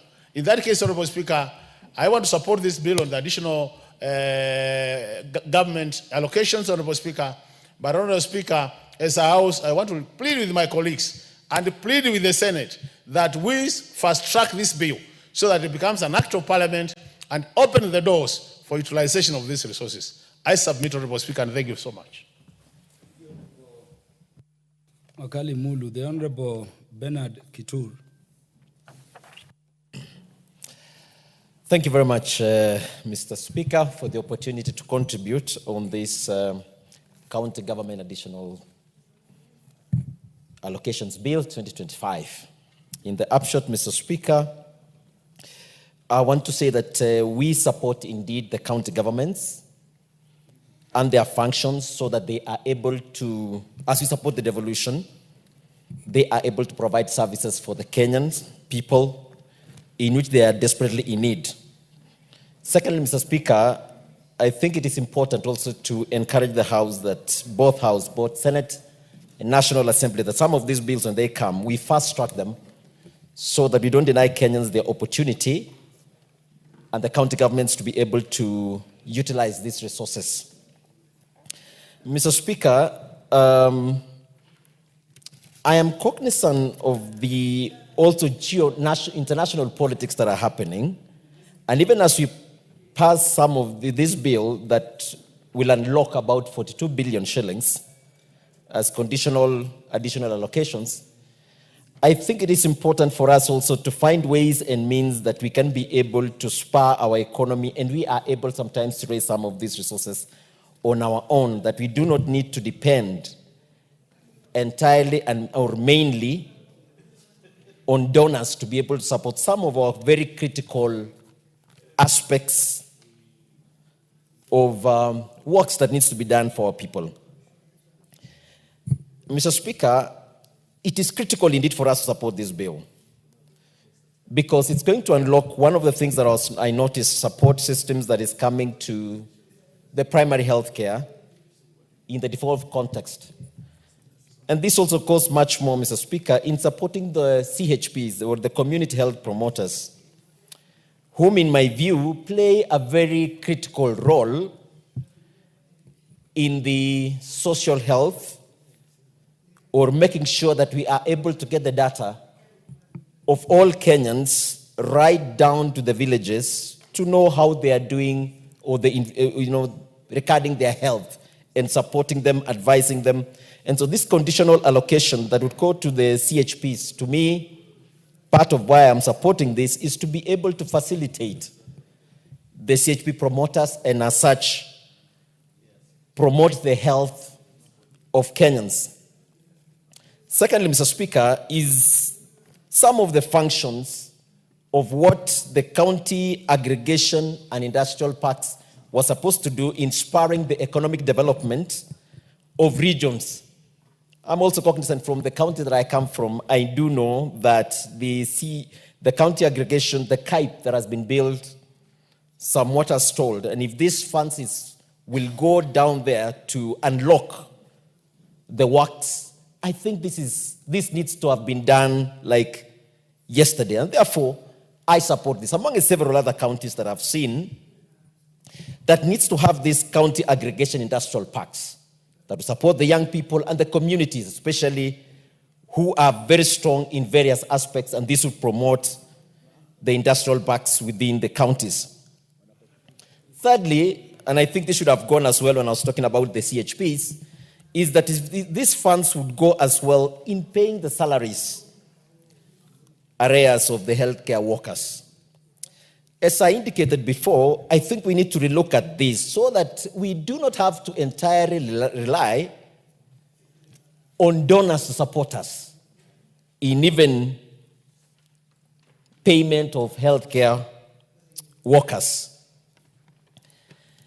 I am also cognizant when I look at the various support systems that donors are going to, when we are unlocking the sum of these 42 billion shillings, is what would go to the Kenya Informal Settlement Improvement Projects.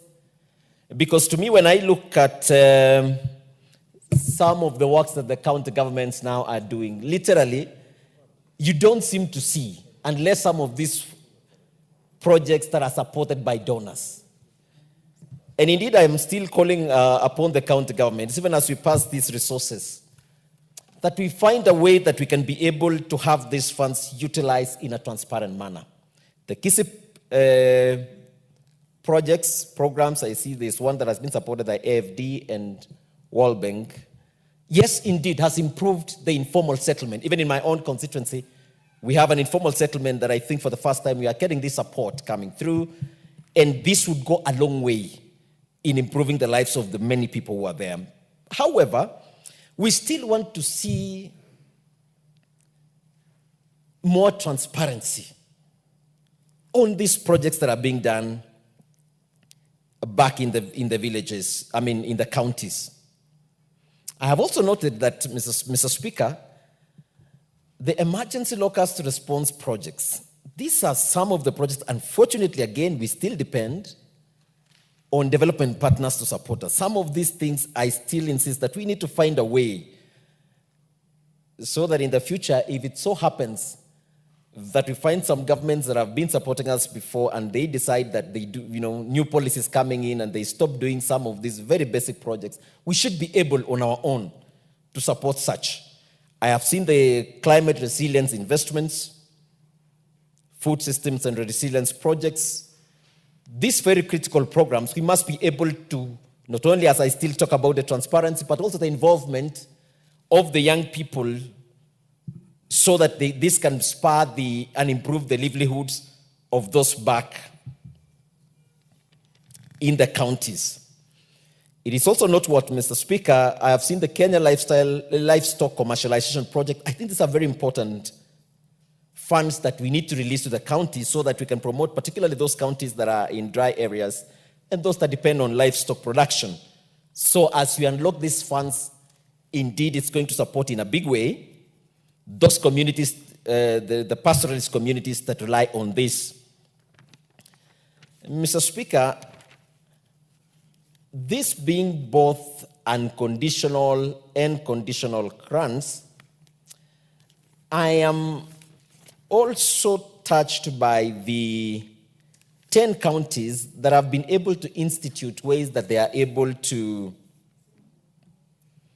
have the unconditional funds through the fines, which I can see contributes about 116 million that today we are approving to them. I am impressed by Murang'a County. By all standards and means, they have been able to set up their structures, that they have been able to generate 70 million shillings. It is not what sometimes to appreciate some of those counties that are doing pretty well. I think it calls now on the other counties to also have this internally generated revenues, of course, through the setting up of the court systems, so that they can have additional, it should be a wake-up call to other counties in our country to look at ways of generating incomes for themselves. As I say, it is sad only to have 10 counties that are reported in this bill, Mr. Speaker. It is also very important, Mr. Speaker, to note some of the stipulations that this bill brings by, that any agreements that a county government and a development partner will have entered shall be tabled by the National Treasury in this House and Senate before being included in the budget policy statements. This is purposely for transparency purposes. I think it is important for this House also to be able to know, so that even as we pass the bills, we are also aware of any agreements that the county governments are engaging themselves with development partners. Note what as well, Mr. Speaker, is where the Cabinet Secretary shall continue to publish every 15 days of subsequent month a monthly report on all actual additional allocations to the county government. I think also for transparency purposes, this is very important. And the more the reason why I support this bill. But finally, Mr. Speaker, as many of my colleagues have raised their concerns on how the county governments are utilizing their funds, I think we call upon as well more of transparency. We need to feel these funds that we release to the county governments, we need to feel these funds being utilized on ground. It cannot be that ourselves, we have small money for the CDF, but you can feel it. If it is Kera Road, we do it properly. We allocate a lot of these funds, but literally we don't see any work being done by these counties. I call upon the governors that even as we look at the many reports that are always being released, that we need transparency, and all government agencies are supposed to be looking on the utilization of this fund.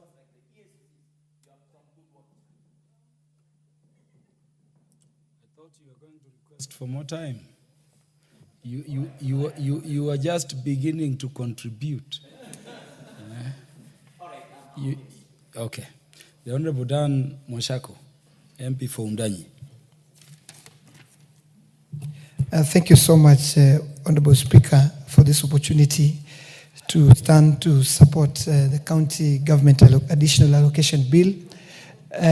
Honorable Speaker, it is an important bill that is coming to this House. It has been pointed earlier that this bill came into to this House. We passed with amendments. It went to Senate. Senate did not agree with us. The bill was subjected to mediation. At that point, Honorable Speaker, mediation did not result to any positive fruits, and therefore it had to expire because there was no agreement at the mediation stage. And therefore, Honorable Speaker, this bill is coming a bit late in the financial year. We know we only have another 3 months to the end of the financial year. And therefore, Honorable Speaker, the faster we process this bill, the better for this country, so that these funds can find themselves back to the counties and to the grassroots, so that the projects that have been envisaged are able to be implemented, Honorable Speaker. Having said this, Honorable Speaker, I've been going through the schedule, and I must say that counties need to get out there and inform the public that the money they receive from the national government, from the equitable share, that they also receive more money under conditional grants and unconditional grants as well. Because most counties, Honorable Speaker, they have not exercised the PFM principle of transparency to the public. They insist that the only money they receive from government, from national government, is from the divisional share, Honorable Speaker. And therefore, they will insist that they're receiving equitable share over specific billions, and they never tell the public that many of the projects that they see are funded by the conditional and unconditional grants, Honorable Speaker. Honorable Speaker, maybe in a quick summary, I must say I just picked 4 counties that are receiving money under this bill, Honorable Speaker. I have seen a county like Nakuru will be receiving a 1.5 billion in conditional grants, additional revenue. Nyamira will be receiving a total 410 million. Tarakanidi will be receiving a total of 593 million. Taita Taveta, where I come from, Honorable Speaker, will be receiving a 1.3 billion in additional revenue to the county, which is a substantial amount of money, Honorable Speaker. Having said this, Honorable Speaker, it's also exciting that this Parliament, National Parliament, is appropriating this money back to counties to touch very specific areas that have perennially been troublesome, Honorable Speaker. We have money that we're giving as conditional grants that are going to pay the CHPs, Honorable Speaker, that is community health promoters. Honorable Speaker, CHPs have had a long, outstanding issues with the counties. We know that national government has been trying very hard to pay their part of the bargain, the 2,500 per CHP, but many county governments have not been paying their part. And today I want to say that this country, all the CHPs, wherever they are in this country, they need to know that national government, that is this national parliament, has already done its part. We are giving money to pay CHPs, and therefore there should be no excuse to not paying CHPs. So county government needs to come up and make sure they pay community health promoters in good time. Second, that is also being factored in this bill, Honorable Speaker, is money that is going to pay basic salary, the arrears on basic salaries for health workers. Today, Honorable Speaker, we know health workers are on strike, some of them, and money that we are appropriating today, money that we are passing today, will also go into paying the arrears on the basic salaries of the health workers, Honorable Speaker. Honorable Speaker, having said that, allow me to also speak a little about the monies that are going to Taita Taveta County, that the county, one constituency that I represent in this House, Honorable Speaker. I mean, I'm excited to see that there's a whopping 850 million shillings that we are appropriating to go towards water and sanitation development in the county of Taita Taveta. And this is one thing that I'm excited about. This is one of the reasons why I'm supporting this bill, Honorable Speaker, because we have very many issues around water. We have many issues around sanitation in my county. And today, when I stand here, or I sit here to look at this bill that is putting 850 million to Taita Taveta, I'm excited, I'm happy, because I know this money, if used prudently, Honorable Speaker, we're going to sort out the water challenges of our county. We're going to sort out the perennial challenges that our people have had on matters water shortage, Honorable Speaker. In addition to that, Honorable Speaker, there's a new program that is funded by the World Bank that we are appropriating today. The program is called NAV-CDP, National Agricultural Development Value Chain. Honorable Speaker, a program. This project is so critical to counties that are agricultural based. It's so critical to see that our people are supported in their, in their subsistence kind of farming, Honorable Speaker. And therefore, Honorable Speaker, I'm seeing in Taita Taveta we are appropriating 151 million shillings to go into this NAV-CDP program. Honorable Speaker, counties have been running up and down trying to get money to do programs that are not devolved, Honorable Speaker. But today I want to say that the money we are giving to counties, this bill that we're passing today, all these programs that we're financing are programs that are devolved, programs that counties need to prioritize, even with their equitable share, Honorable Speaker. And that's why I wonder, Honorable Speaker, you realize counties have been fighting this National Assembly when it comes to matters money of RMLF, that is fuel levy, Honorable Speaker. You wonder, instead of them putting the best foot forward to making sure that there is value for money, for the monies that we are giving them, they are struggling to fight for fuel levy, that they're going to get very little money. And like a county where I come from, we'll get about 150 million. And realize counties are fighting, MPs are fighting national government to get money that is so little compared to even the money that we are giving as conditional grants, Honorable Speaker. If a county is receiving $1 billion shillings on conditional grants, a county is receiving 7, 8, 9, 10 billion shillings on equitable share. Why are they so, so sticky when it comes to a little money like fuel levy? Yet it is a small fraction when compared to the monies they receive, Honorable Speaker. Honorable Speaker, it's a pity that all this money the National Assembly is appropriating to counties, much of it gets either misappropriated, gets either wasted, or even stolen, Honorable Speaker.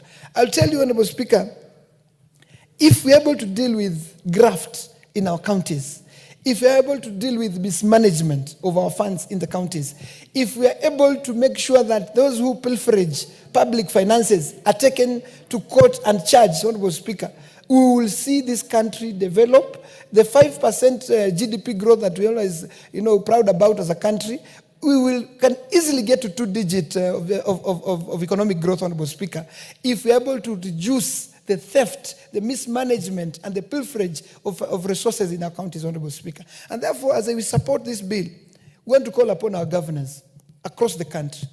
They must exercise prudence use of resources. They must call their staff who are stealing, and I want to believe that the governors are not stealing. And if they are, Honorable Speaker, then their days are numbered. Because we must call them to order. But I can tell you, Honorable Speaker, these governors are surrounded by people around them who are stealing more than governors. These guys are building mansionettes, are buying apartments, are doing so much across the country. People who steal, and sometimes we wonder whether governors have eyes or they're part and parcel of that kind of, theft of public resources. And therefore, Honorable Speaker, it is important that even as we do all this, as we oversight national government, the Senate must do their work. Many times senators wake up and start bashing members of parliament on very flimsy, reasons. But I can tell you, the pilfering that is going on in counties, Honorable Speaker, if Senate does not wake up and call and do their work and do their oversight into a manner that this country will find value for having Senate, Honorable Speaker, will have a problem. And I want to say, Honorable Speaker, they call themselves an upper house. There is no way. They are only oversighting 480 billion shillings. Or if we talk about the division of revenue, maybe 400 billion, Honorable Speaker. And yet they are not able to oversight that money. Much of that money is getting lost. This National Assembly is oversighting 2-point-something trillion. So if you look at which should be the upper house, if you're oversighting 400 billion, and this house is oversighting over 2.5 trillion shillings, then, of course, the National Assembly should be an upper house, Honorable Speaker. But I don't want to get to that debate. What I'm saying is Senate must do their job. They should stop doing the National Assembly job of inviting CSS to, so that they're doing a PR function.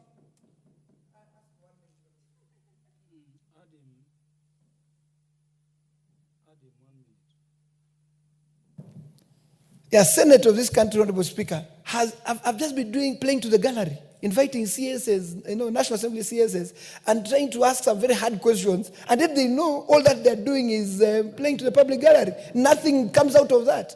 And yet, county governments, governors, need to be, their work is to deal with governors. Their work is to deal with county governments. They should do their job well, so that then wananchi in every corner of this country can see the fruits of devolution, Honorable Speaker. And because of time is not on my side, I want to end it here, Honorable Speaker, by saying that us as National Assembly will do our part, but again, I want to call upon Senate to do their job of oversighting governors, oversighting county government, so that we can find value. Thank you, Honorable Speaker. The Honorable Andrew Okwome, MP for Karachon. Thank you. Thank you, Mr. Speaker, for giving me an opportunity to contribute to this bill. And Mr. Speaker, let me say first that I support the bill. But the one thing I want to say is that my support is with some questions and indeed concerns which I would like the governors to address. I know they are doing a good job for us. Devolution is excellent. The whole country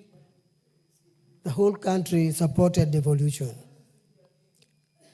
But what I must say to our governors is that we yet need to see the expected impact of their work. If I take, for example, hospitals, Mr. Speaker, a number of times you hear strikes, you hear health workers are being laid off, some are not being paid and so forth, and yet there is no time they have not got their shareable revenue. They get that all the time. So something is really amiss with their management.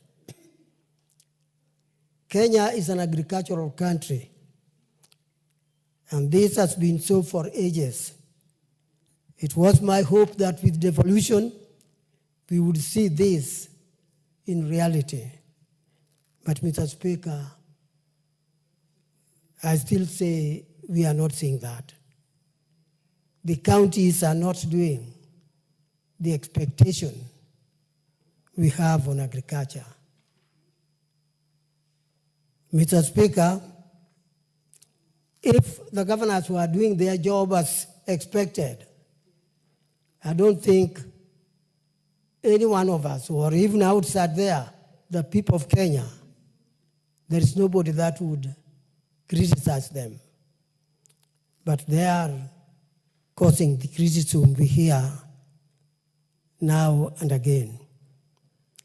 They have major sources of revenue, the shareable one,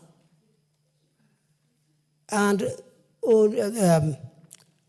own self-revenue. I know that they have some grants, let me not go to those. But what we hear all the time is that we have huge and growing pending bills.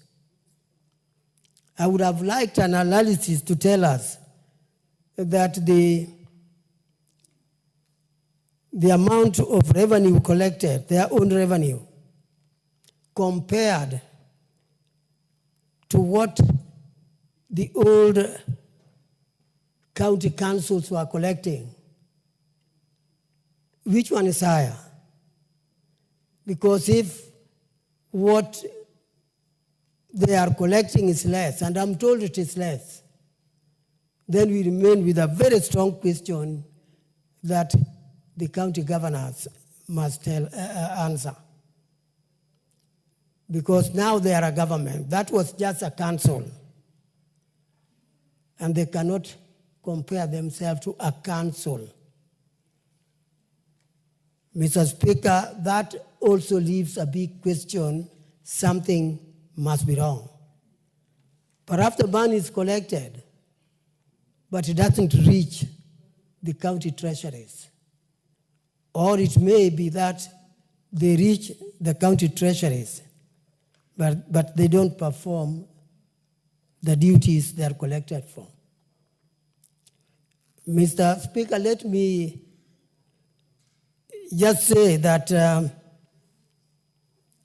the counties have two types of expenditures, the development expenditure and also recurrent. And when you look at the records, the recurrent expenditure is extremely high. Though it is supposed to be not more than 70%. The recurrent expenditure is quite high relative to the development expenditure. The development expenditure should be in the region of 30%. But from what we have been seeing, a number of counties reach nothing near that 30%.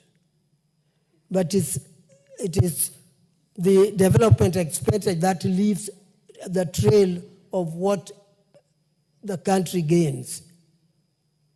A country spending more on development expenditure is a country that is gaining in development. But if you are heavy on recurrent expenditure, you are like somebody who gets salary and eats it all.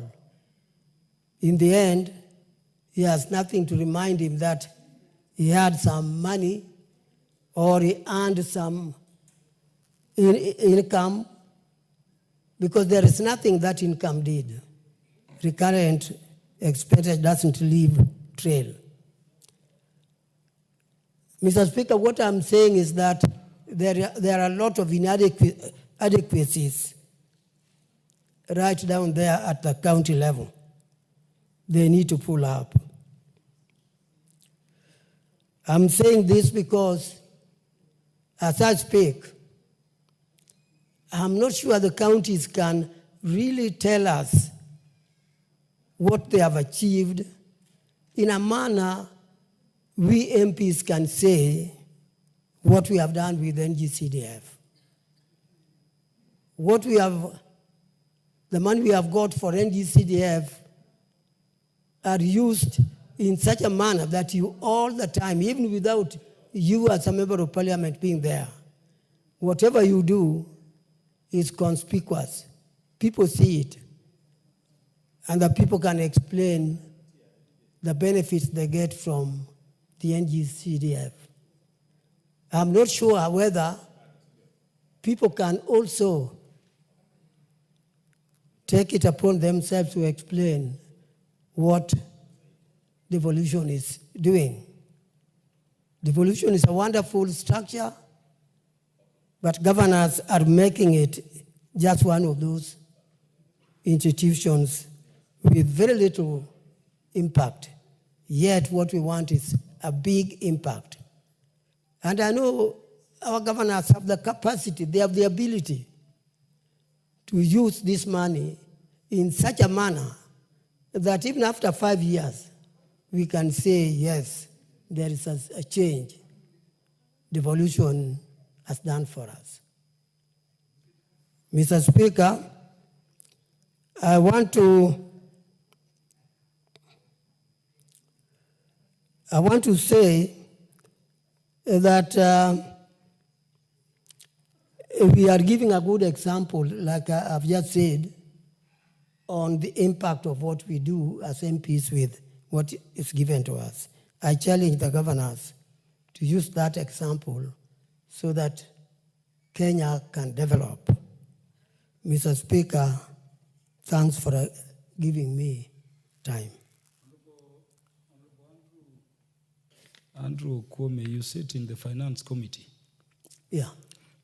I thought in terms of clause 6 here, you needed first and foremost to provide that Kenya Revenue shall establish revenue collection systems for all counties before you say Kenya Revenue Authority may be a collecting agent for the county, so that for purposes of collection, we have a single system across the country determining the amount to be collected, what items are taxable, and to what extent, so that the money being collected down there do not go into people's drawers, but come to the national treasury to be divided later.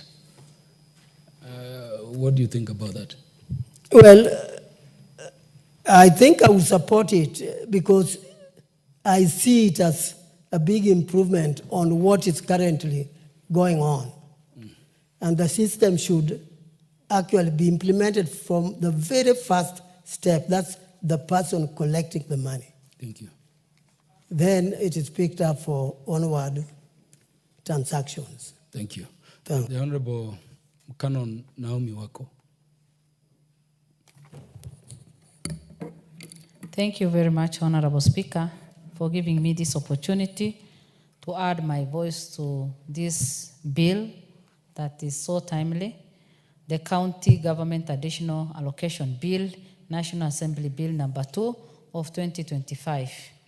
Honorable Speaker, I have gone through this and I can say that this is what we need as a country now, so that the necessary development, the necessary growth that we expect to happen in different counties can take place.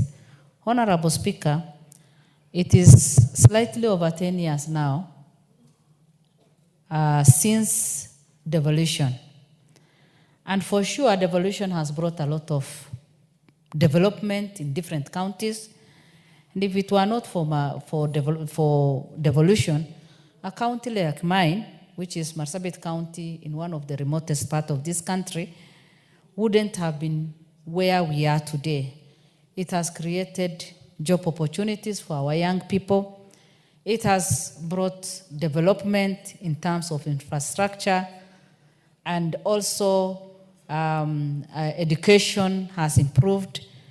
But at the same time, when you look at the development, when you look at devolution, which has the potential to grow this country, the type of wastage that is there is so huge.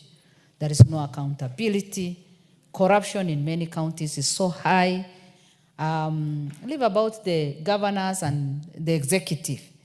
Even the other people down there, they want to practice corruption.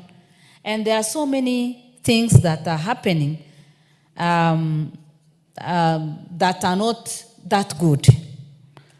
There are people who have worked with the government, the county governments, as suppliers, as contractors, and even as staff. And Honorable Speaker, it is sad that some of them have not even received their salaries. Those people who have done some work with the county government have not even been paid. The issue of pending bill in this country is another thing. And in fact, instead of capacity building our people, instead of helping them to grow their own wealth, many of them have turned out to be poor today, just because of working with the county government. Why? The resources are there, but those resources are not getting to the people and to the right people. And that is why today I want to encourage the governors, the sitting governors, to be accountable enough and to see how they can solve the issue of pending bills. Our people are poorer, people have no money in their pockets, and yet they have done some work. Others have borrowed loans, Honorable Speaker, and they cannot pay back their loans because they are not paid. So they need to give priority to the people so that they can build their own, they can grow their own wealth and be empowered financially. That is why, Honorable Speaker, when I looked at this, the County Government Additional Allocation Bill 2025, which was published on 6th February 2025, I said I must support this. This bill was first tabled on 14th for processing and approval. The bill was consequently read for the first time on Tuesday 18th, 2025, and committed to the liaison committee. Today, this Honorable House, is debating this bill. And the bill provides for the transfer of conditional and unconditional allocation from national government shares of revenue and from development partners to the county government for the financial year 2024-2025. Honorable Speaker, many counties have not been receiving even their allocation and their funds on time. And that is why today I want to challenge the Treasury so that if money is allocated to different counties or to counties, we make sure that we release these monies on time. We blame the county government, but they also blame the Treasury, simply because the Treasury is not releasing the funds on time. And so even as we approve this, as we support this, it is high time for our treasury also to put measures in place so that funds can be available on time, funds can be released on time, so that the counties can also be effective and functional. Honorable Speaker, again, the additional allocation to counties is provided for under Article 202 of the Constitution, where it is stipulated that the county government may be given additional allocation from the national government shares of the revenue, either conditionally or unconditionally. Again, further Article 190 of the Constitution contemplates additional support to county government to enable them to perform their functions adequately.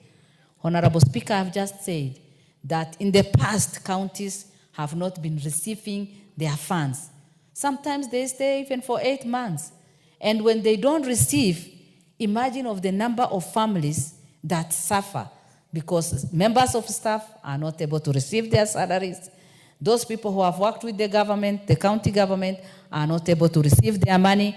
And the impact is so huge. And it is not a positive impact. So for those reasons, we make sure that the Treasury releases the funds on time so that the counties can function. Honorable Speaker, I was looking at the analysis of the County Government Additional Allocation Bill 2025, and I realized that at the first schedule shows conditional allocation to counties from the national government revenue. This comes from national government, and it is out of the resources that we have collected, and that is collected on almost daily basis. And that is why we should demand that the monies that needs to go to the counties should also go on time. Again, the second schedule shows unconditional allocation to counties from the court fines collected by the judiciary from the contravention of county government legislation. And the third schedule contains additional allocation from proceeds of loan. These are 3 different categories which are all very important. And Honorable Speaker, as I was going through it again, I realized that not all the counties benefit from all this. Like the allocation in the first schedule contains allocation for the following expenditure: county aggregation of industrial park. The county aggregation of industrial parks initiative is a priority program under bottom-up. I remember very well during the campaign time, as UDA people, we used bottom-up economic transformation agenda better to drive our campaign. And everybody believed in us. Everybody believed in us. And we said, now things will be different. Our approach is bottom-up. We want to empower people. We want to make sure that the citizens will do business, will have affordable life, and will have enough money in their pockets. But today, personally, when I go to the ground, people challenge me because we used to say, pesa mfukoni. And today they say, our pockets are empty, Honorable Speaker. And that is why we need to make sure that we go back to that and make sure that we empower our people so that they can create their own wealth. I also want to encourage every county, because as I said, not every county has benefited from all this. We make sure that all the counties can benefit and do what the other counties have done so that they can get these grants. We know very well that there are different ways that different counties use the cost of sharing, community health promoters. Once this bill is passed, 3.2 billion is shared among the counties. I know we will also benefit from that, but the counties have a lot to do because they also need to give their shares so that the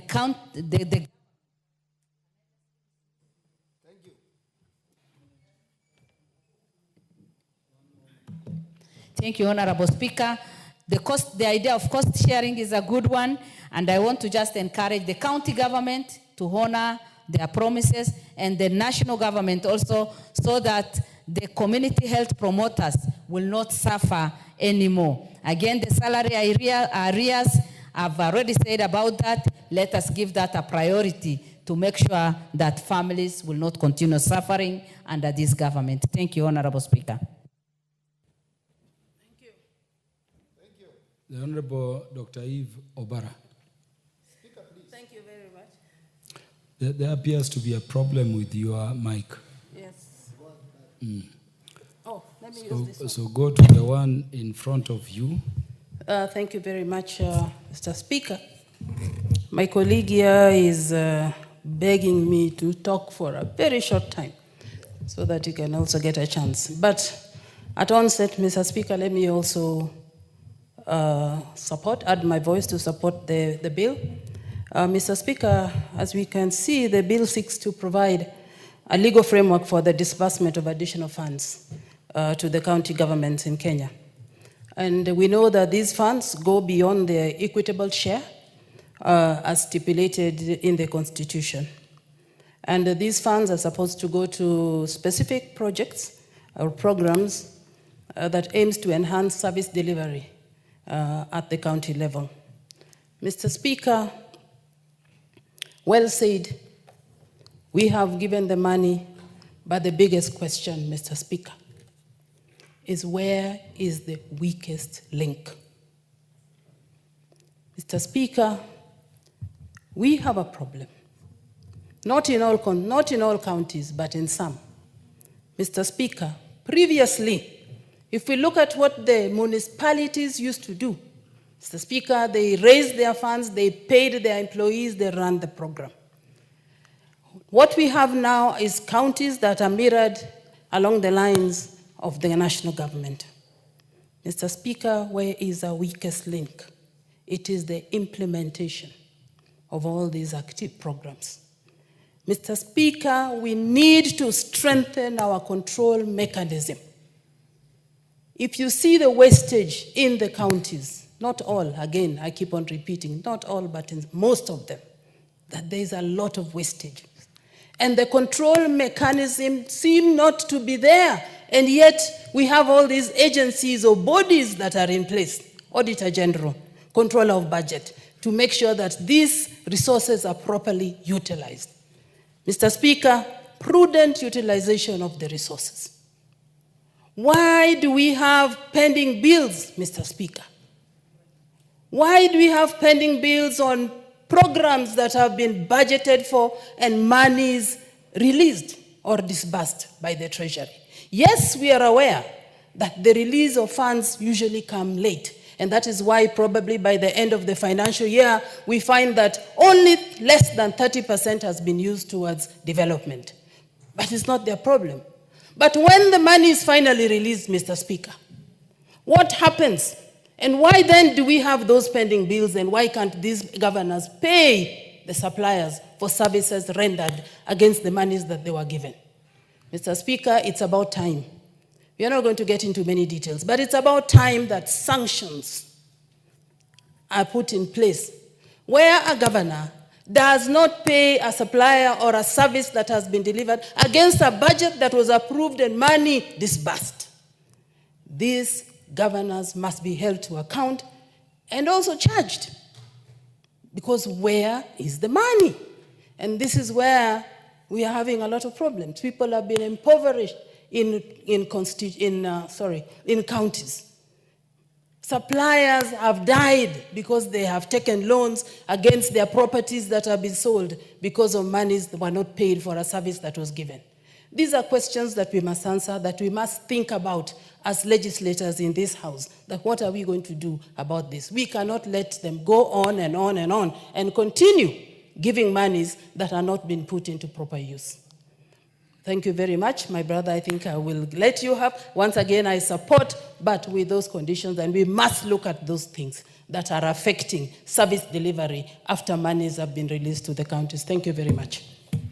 The Honorable Joshua Kimilo. Thank you, Mr. Speaker, for the opportunity. Mr. Speaker, I want to thank my colleague for being nice to me. Mr. Speaker, I also want, because I know there are others who wanted to contribute to this motion, I also want to not to take a lot of time. But Mr. Speaker, as I support this amendment bill, additional allocation to the counties, Mr. Speaker, I want to say the following, Mr. Speaker. As we add counties money, Mr. Speaker, we know that very well that there is a lot of corruption in our country in some of the counties. Mr. Speaker, when you you go through the auditor's report, Mr. Speaker, you see there is a lot of irregularities in our counties. Mr. Speaker, we want to warn these governors as we fight for them to get additional allocation, Mr. Speaker. We also need to have accountability in our counties, Mr. Speaker.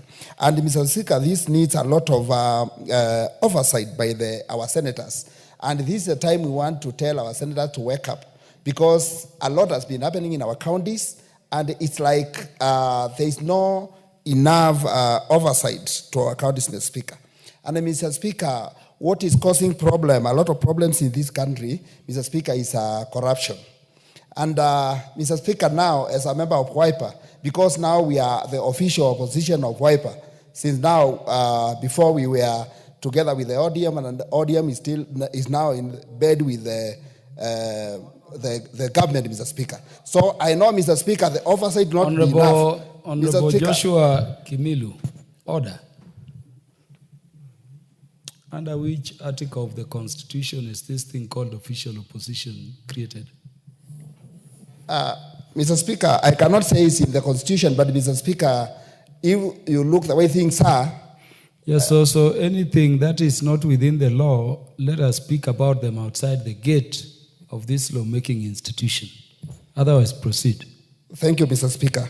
Mr. Speaker, I want to say that if you go to the constituencies, Mr. Speaker, you can count the projects which was done by the NGCDF. They are well seen. You can see them and say, this is done by NGCDF. But when you go to our counties, Mr. Speaker, in fact, you can see that the wage bill is too high, such that the money for development, you can't see any development in some of the counties, Mr. Speaker.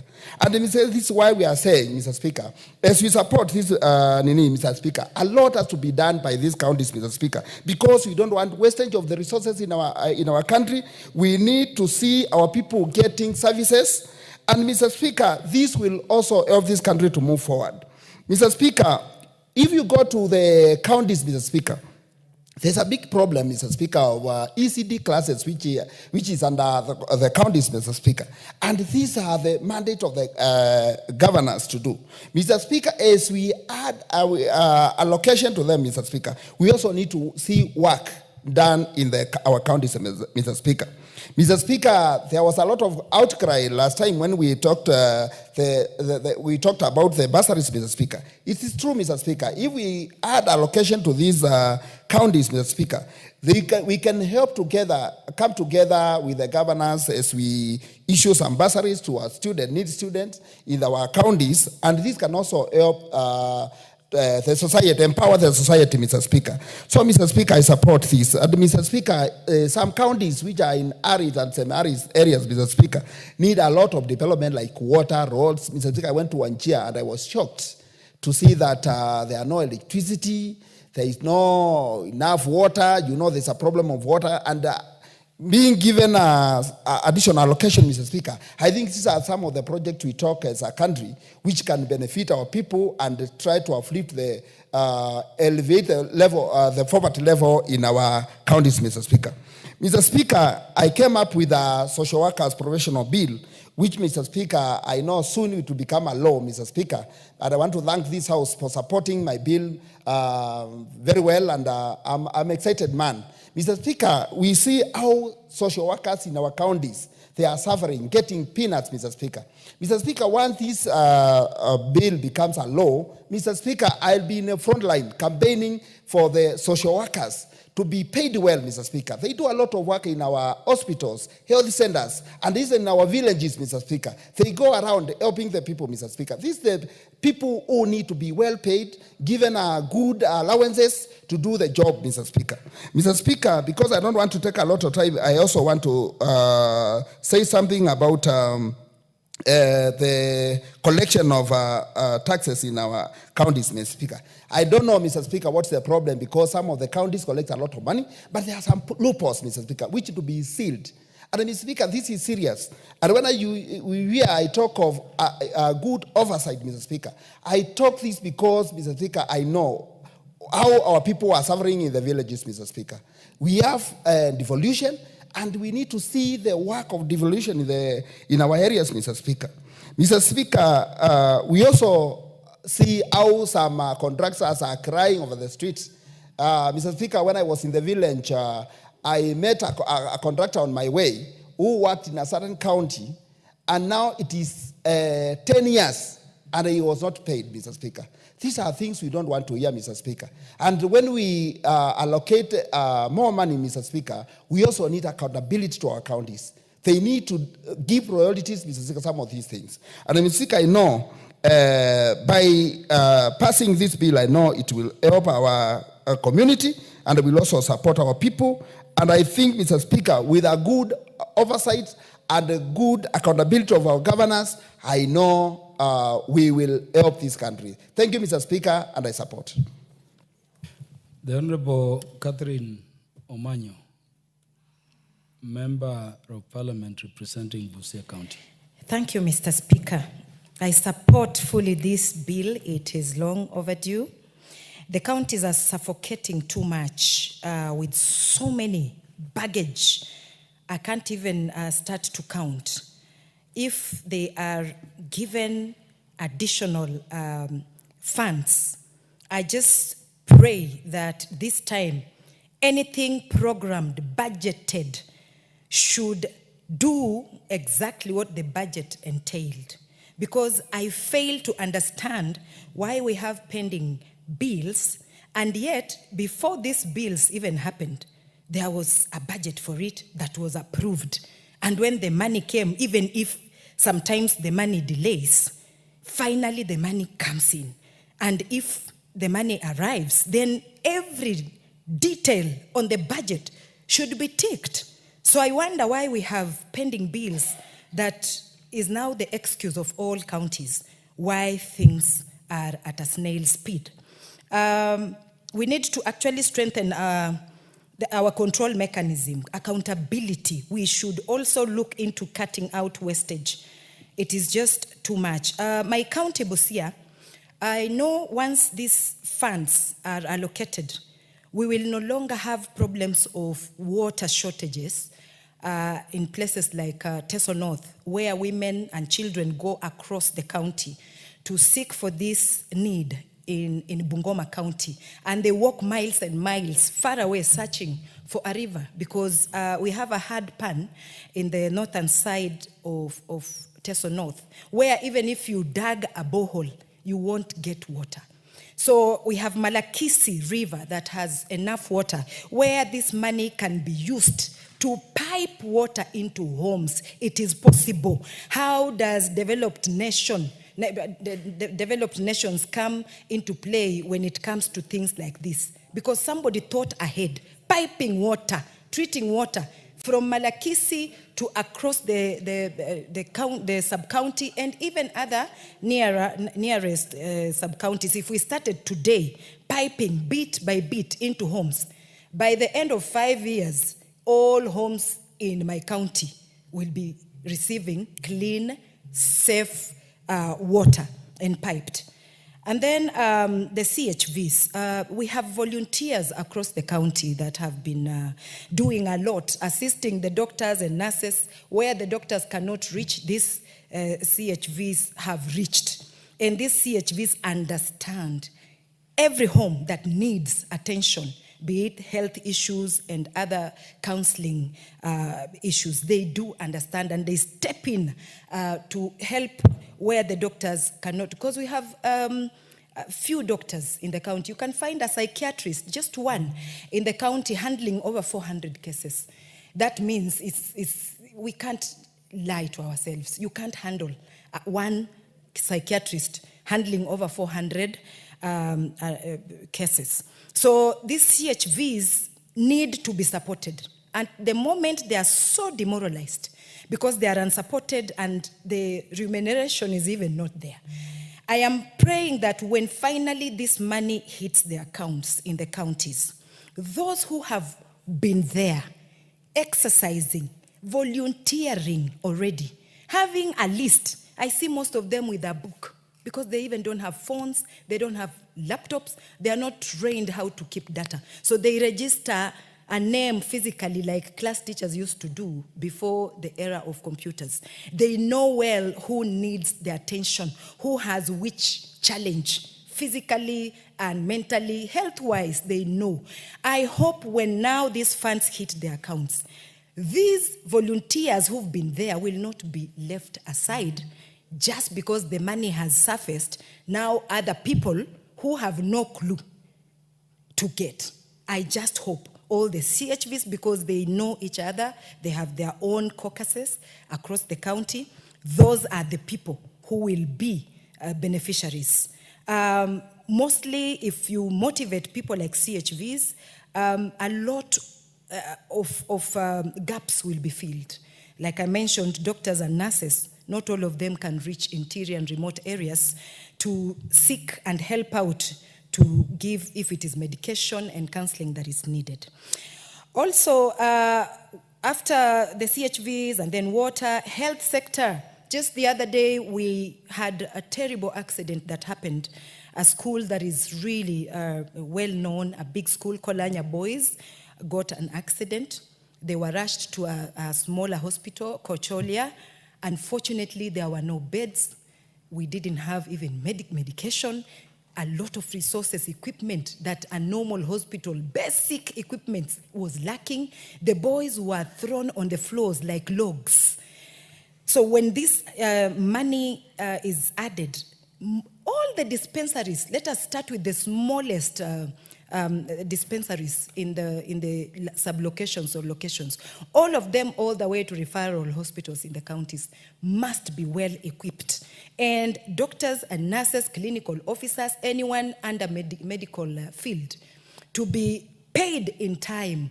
Everybody from the president to a village or elder, if you delay their remuneration, it means you slow down work.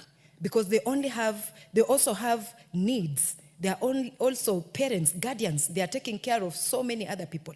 And for anybody to give their services adequately, they need to be paid on time, in time, all the time. Also, we have the court fines under the pending bills. It's just crazy.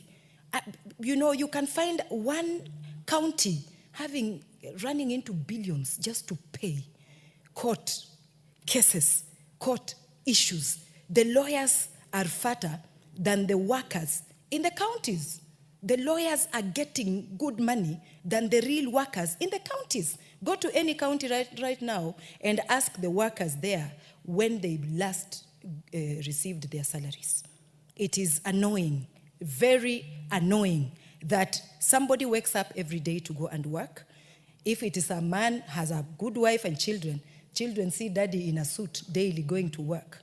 But they are home. They have not paid fees. They have been chased because daddy only maybe purports to be working, and yet there's nothing that shows that they earn a salary.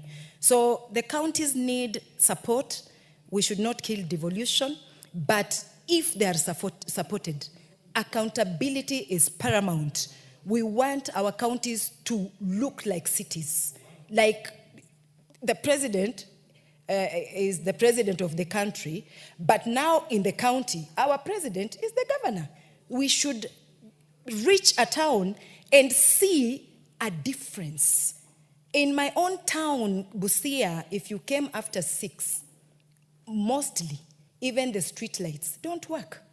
And you go outside Busia, most roads are untarmacked. It's dirt road. Whenever it rains, it is a tall order to make it home safely. And that is why also we have so many accidents every now and then. So I support this bill, and I hope that when we finally have money allocated, more money allocated into counties, our governors, we cajole with them. Our governors should take this time, every single dime, into accountability. Thank you, Mr. Speaker. The Honorable Joseph Kangara. Thank you, Mr. Speaker, for giving me an opportunity also to add my voice to this bill, the County Government Additional Allocations Bill. And Mr. Speaker, let me say from the onset that I'm in support of this particular bill. My reasons for supporting one is that devolution was brought about so that it can be able to bring funds closer to the people, so that people don't have to come to Nairobi, the central government, looking for funding. And on this particular one, on the additional funds, I am in support of the aggregation industrial parks. When we were campaigning, this was one of the agendas that you're going to have industrial parks in every county, which are meant to help on issues of value addition, that whatever you're producing in our farms, we are able to add value, and they would be able now to get into the market. Probably they're able to stay longer, and we can be able to reach out to more markets, so I'm in support of that. The issue of the CHPs who are supposed to be paid also by the county governments. Remember, the community health promoters are going into our homes and they are offering services which our people would actually not reach, and other than when they go to the hospitals or to dispensaries. And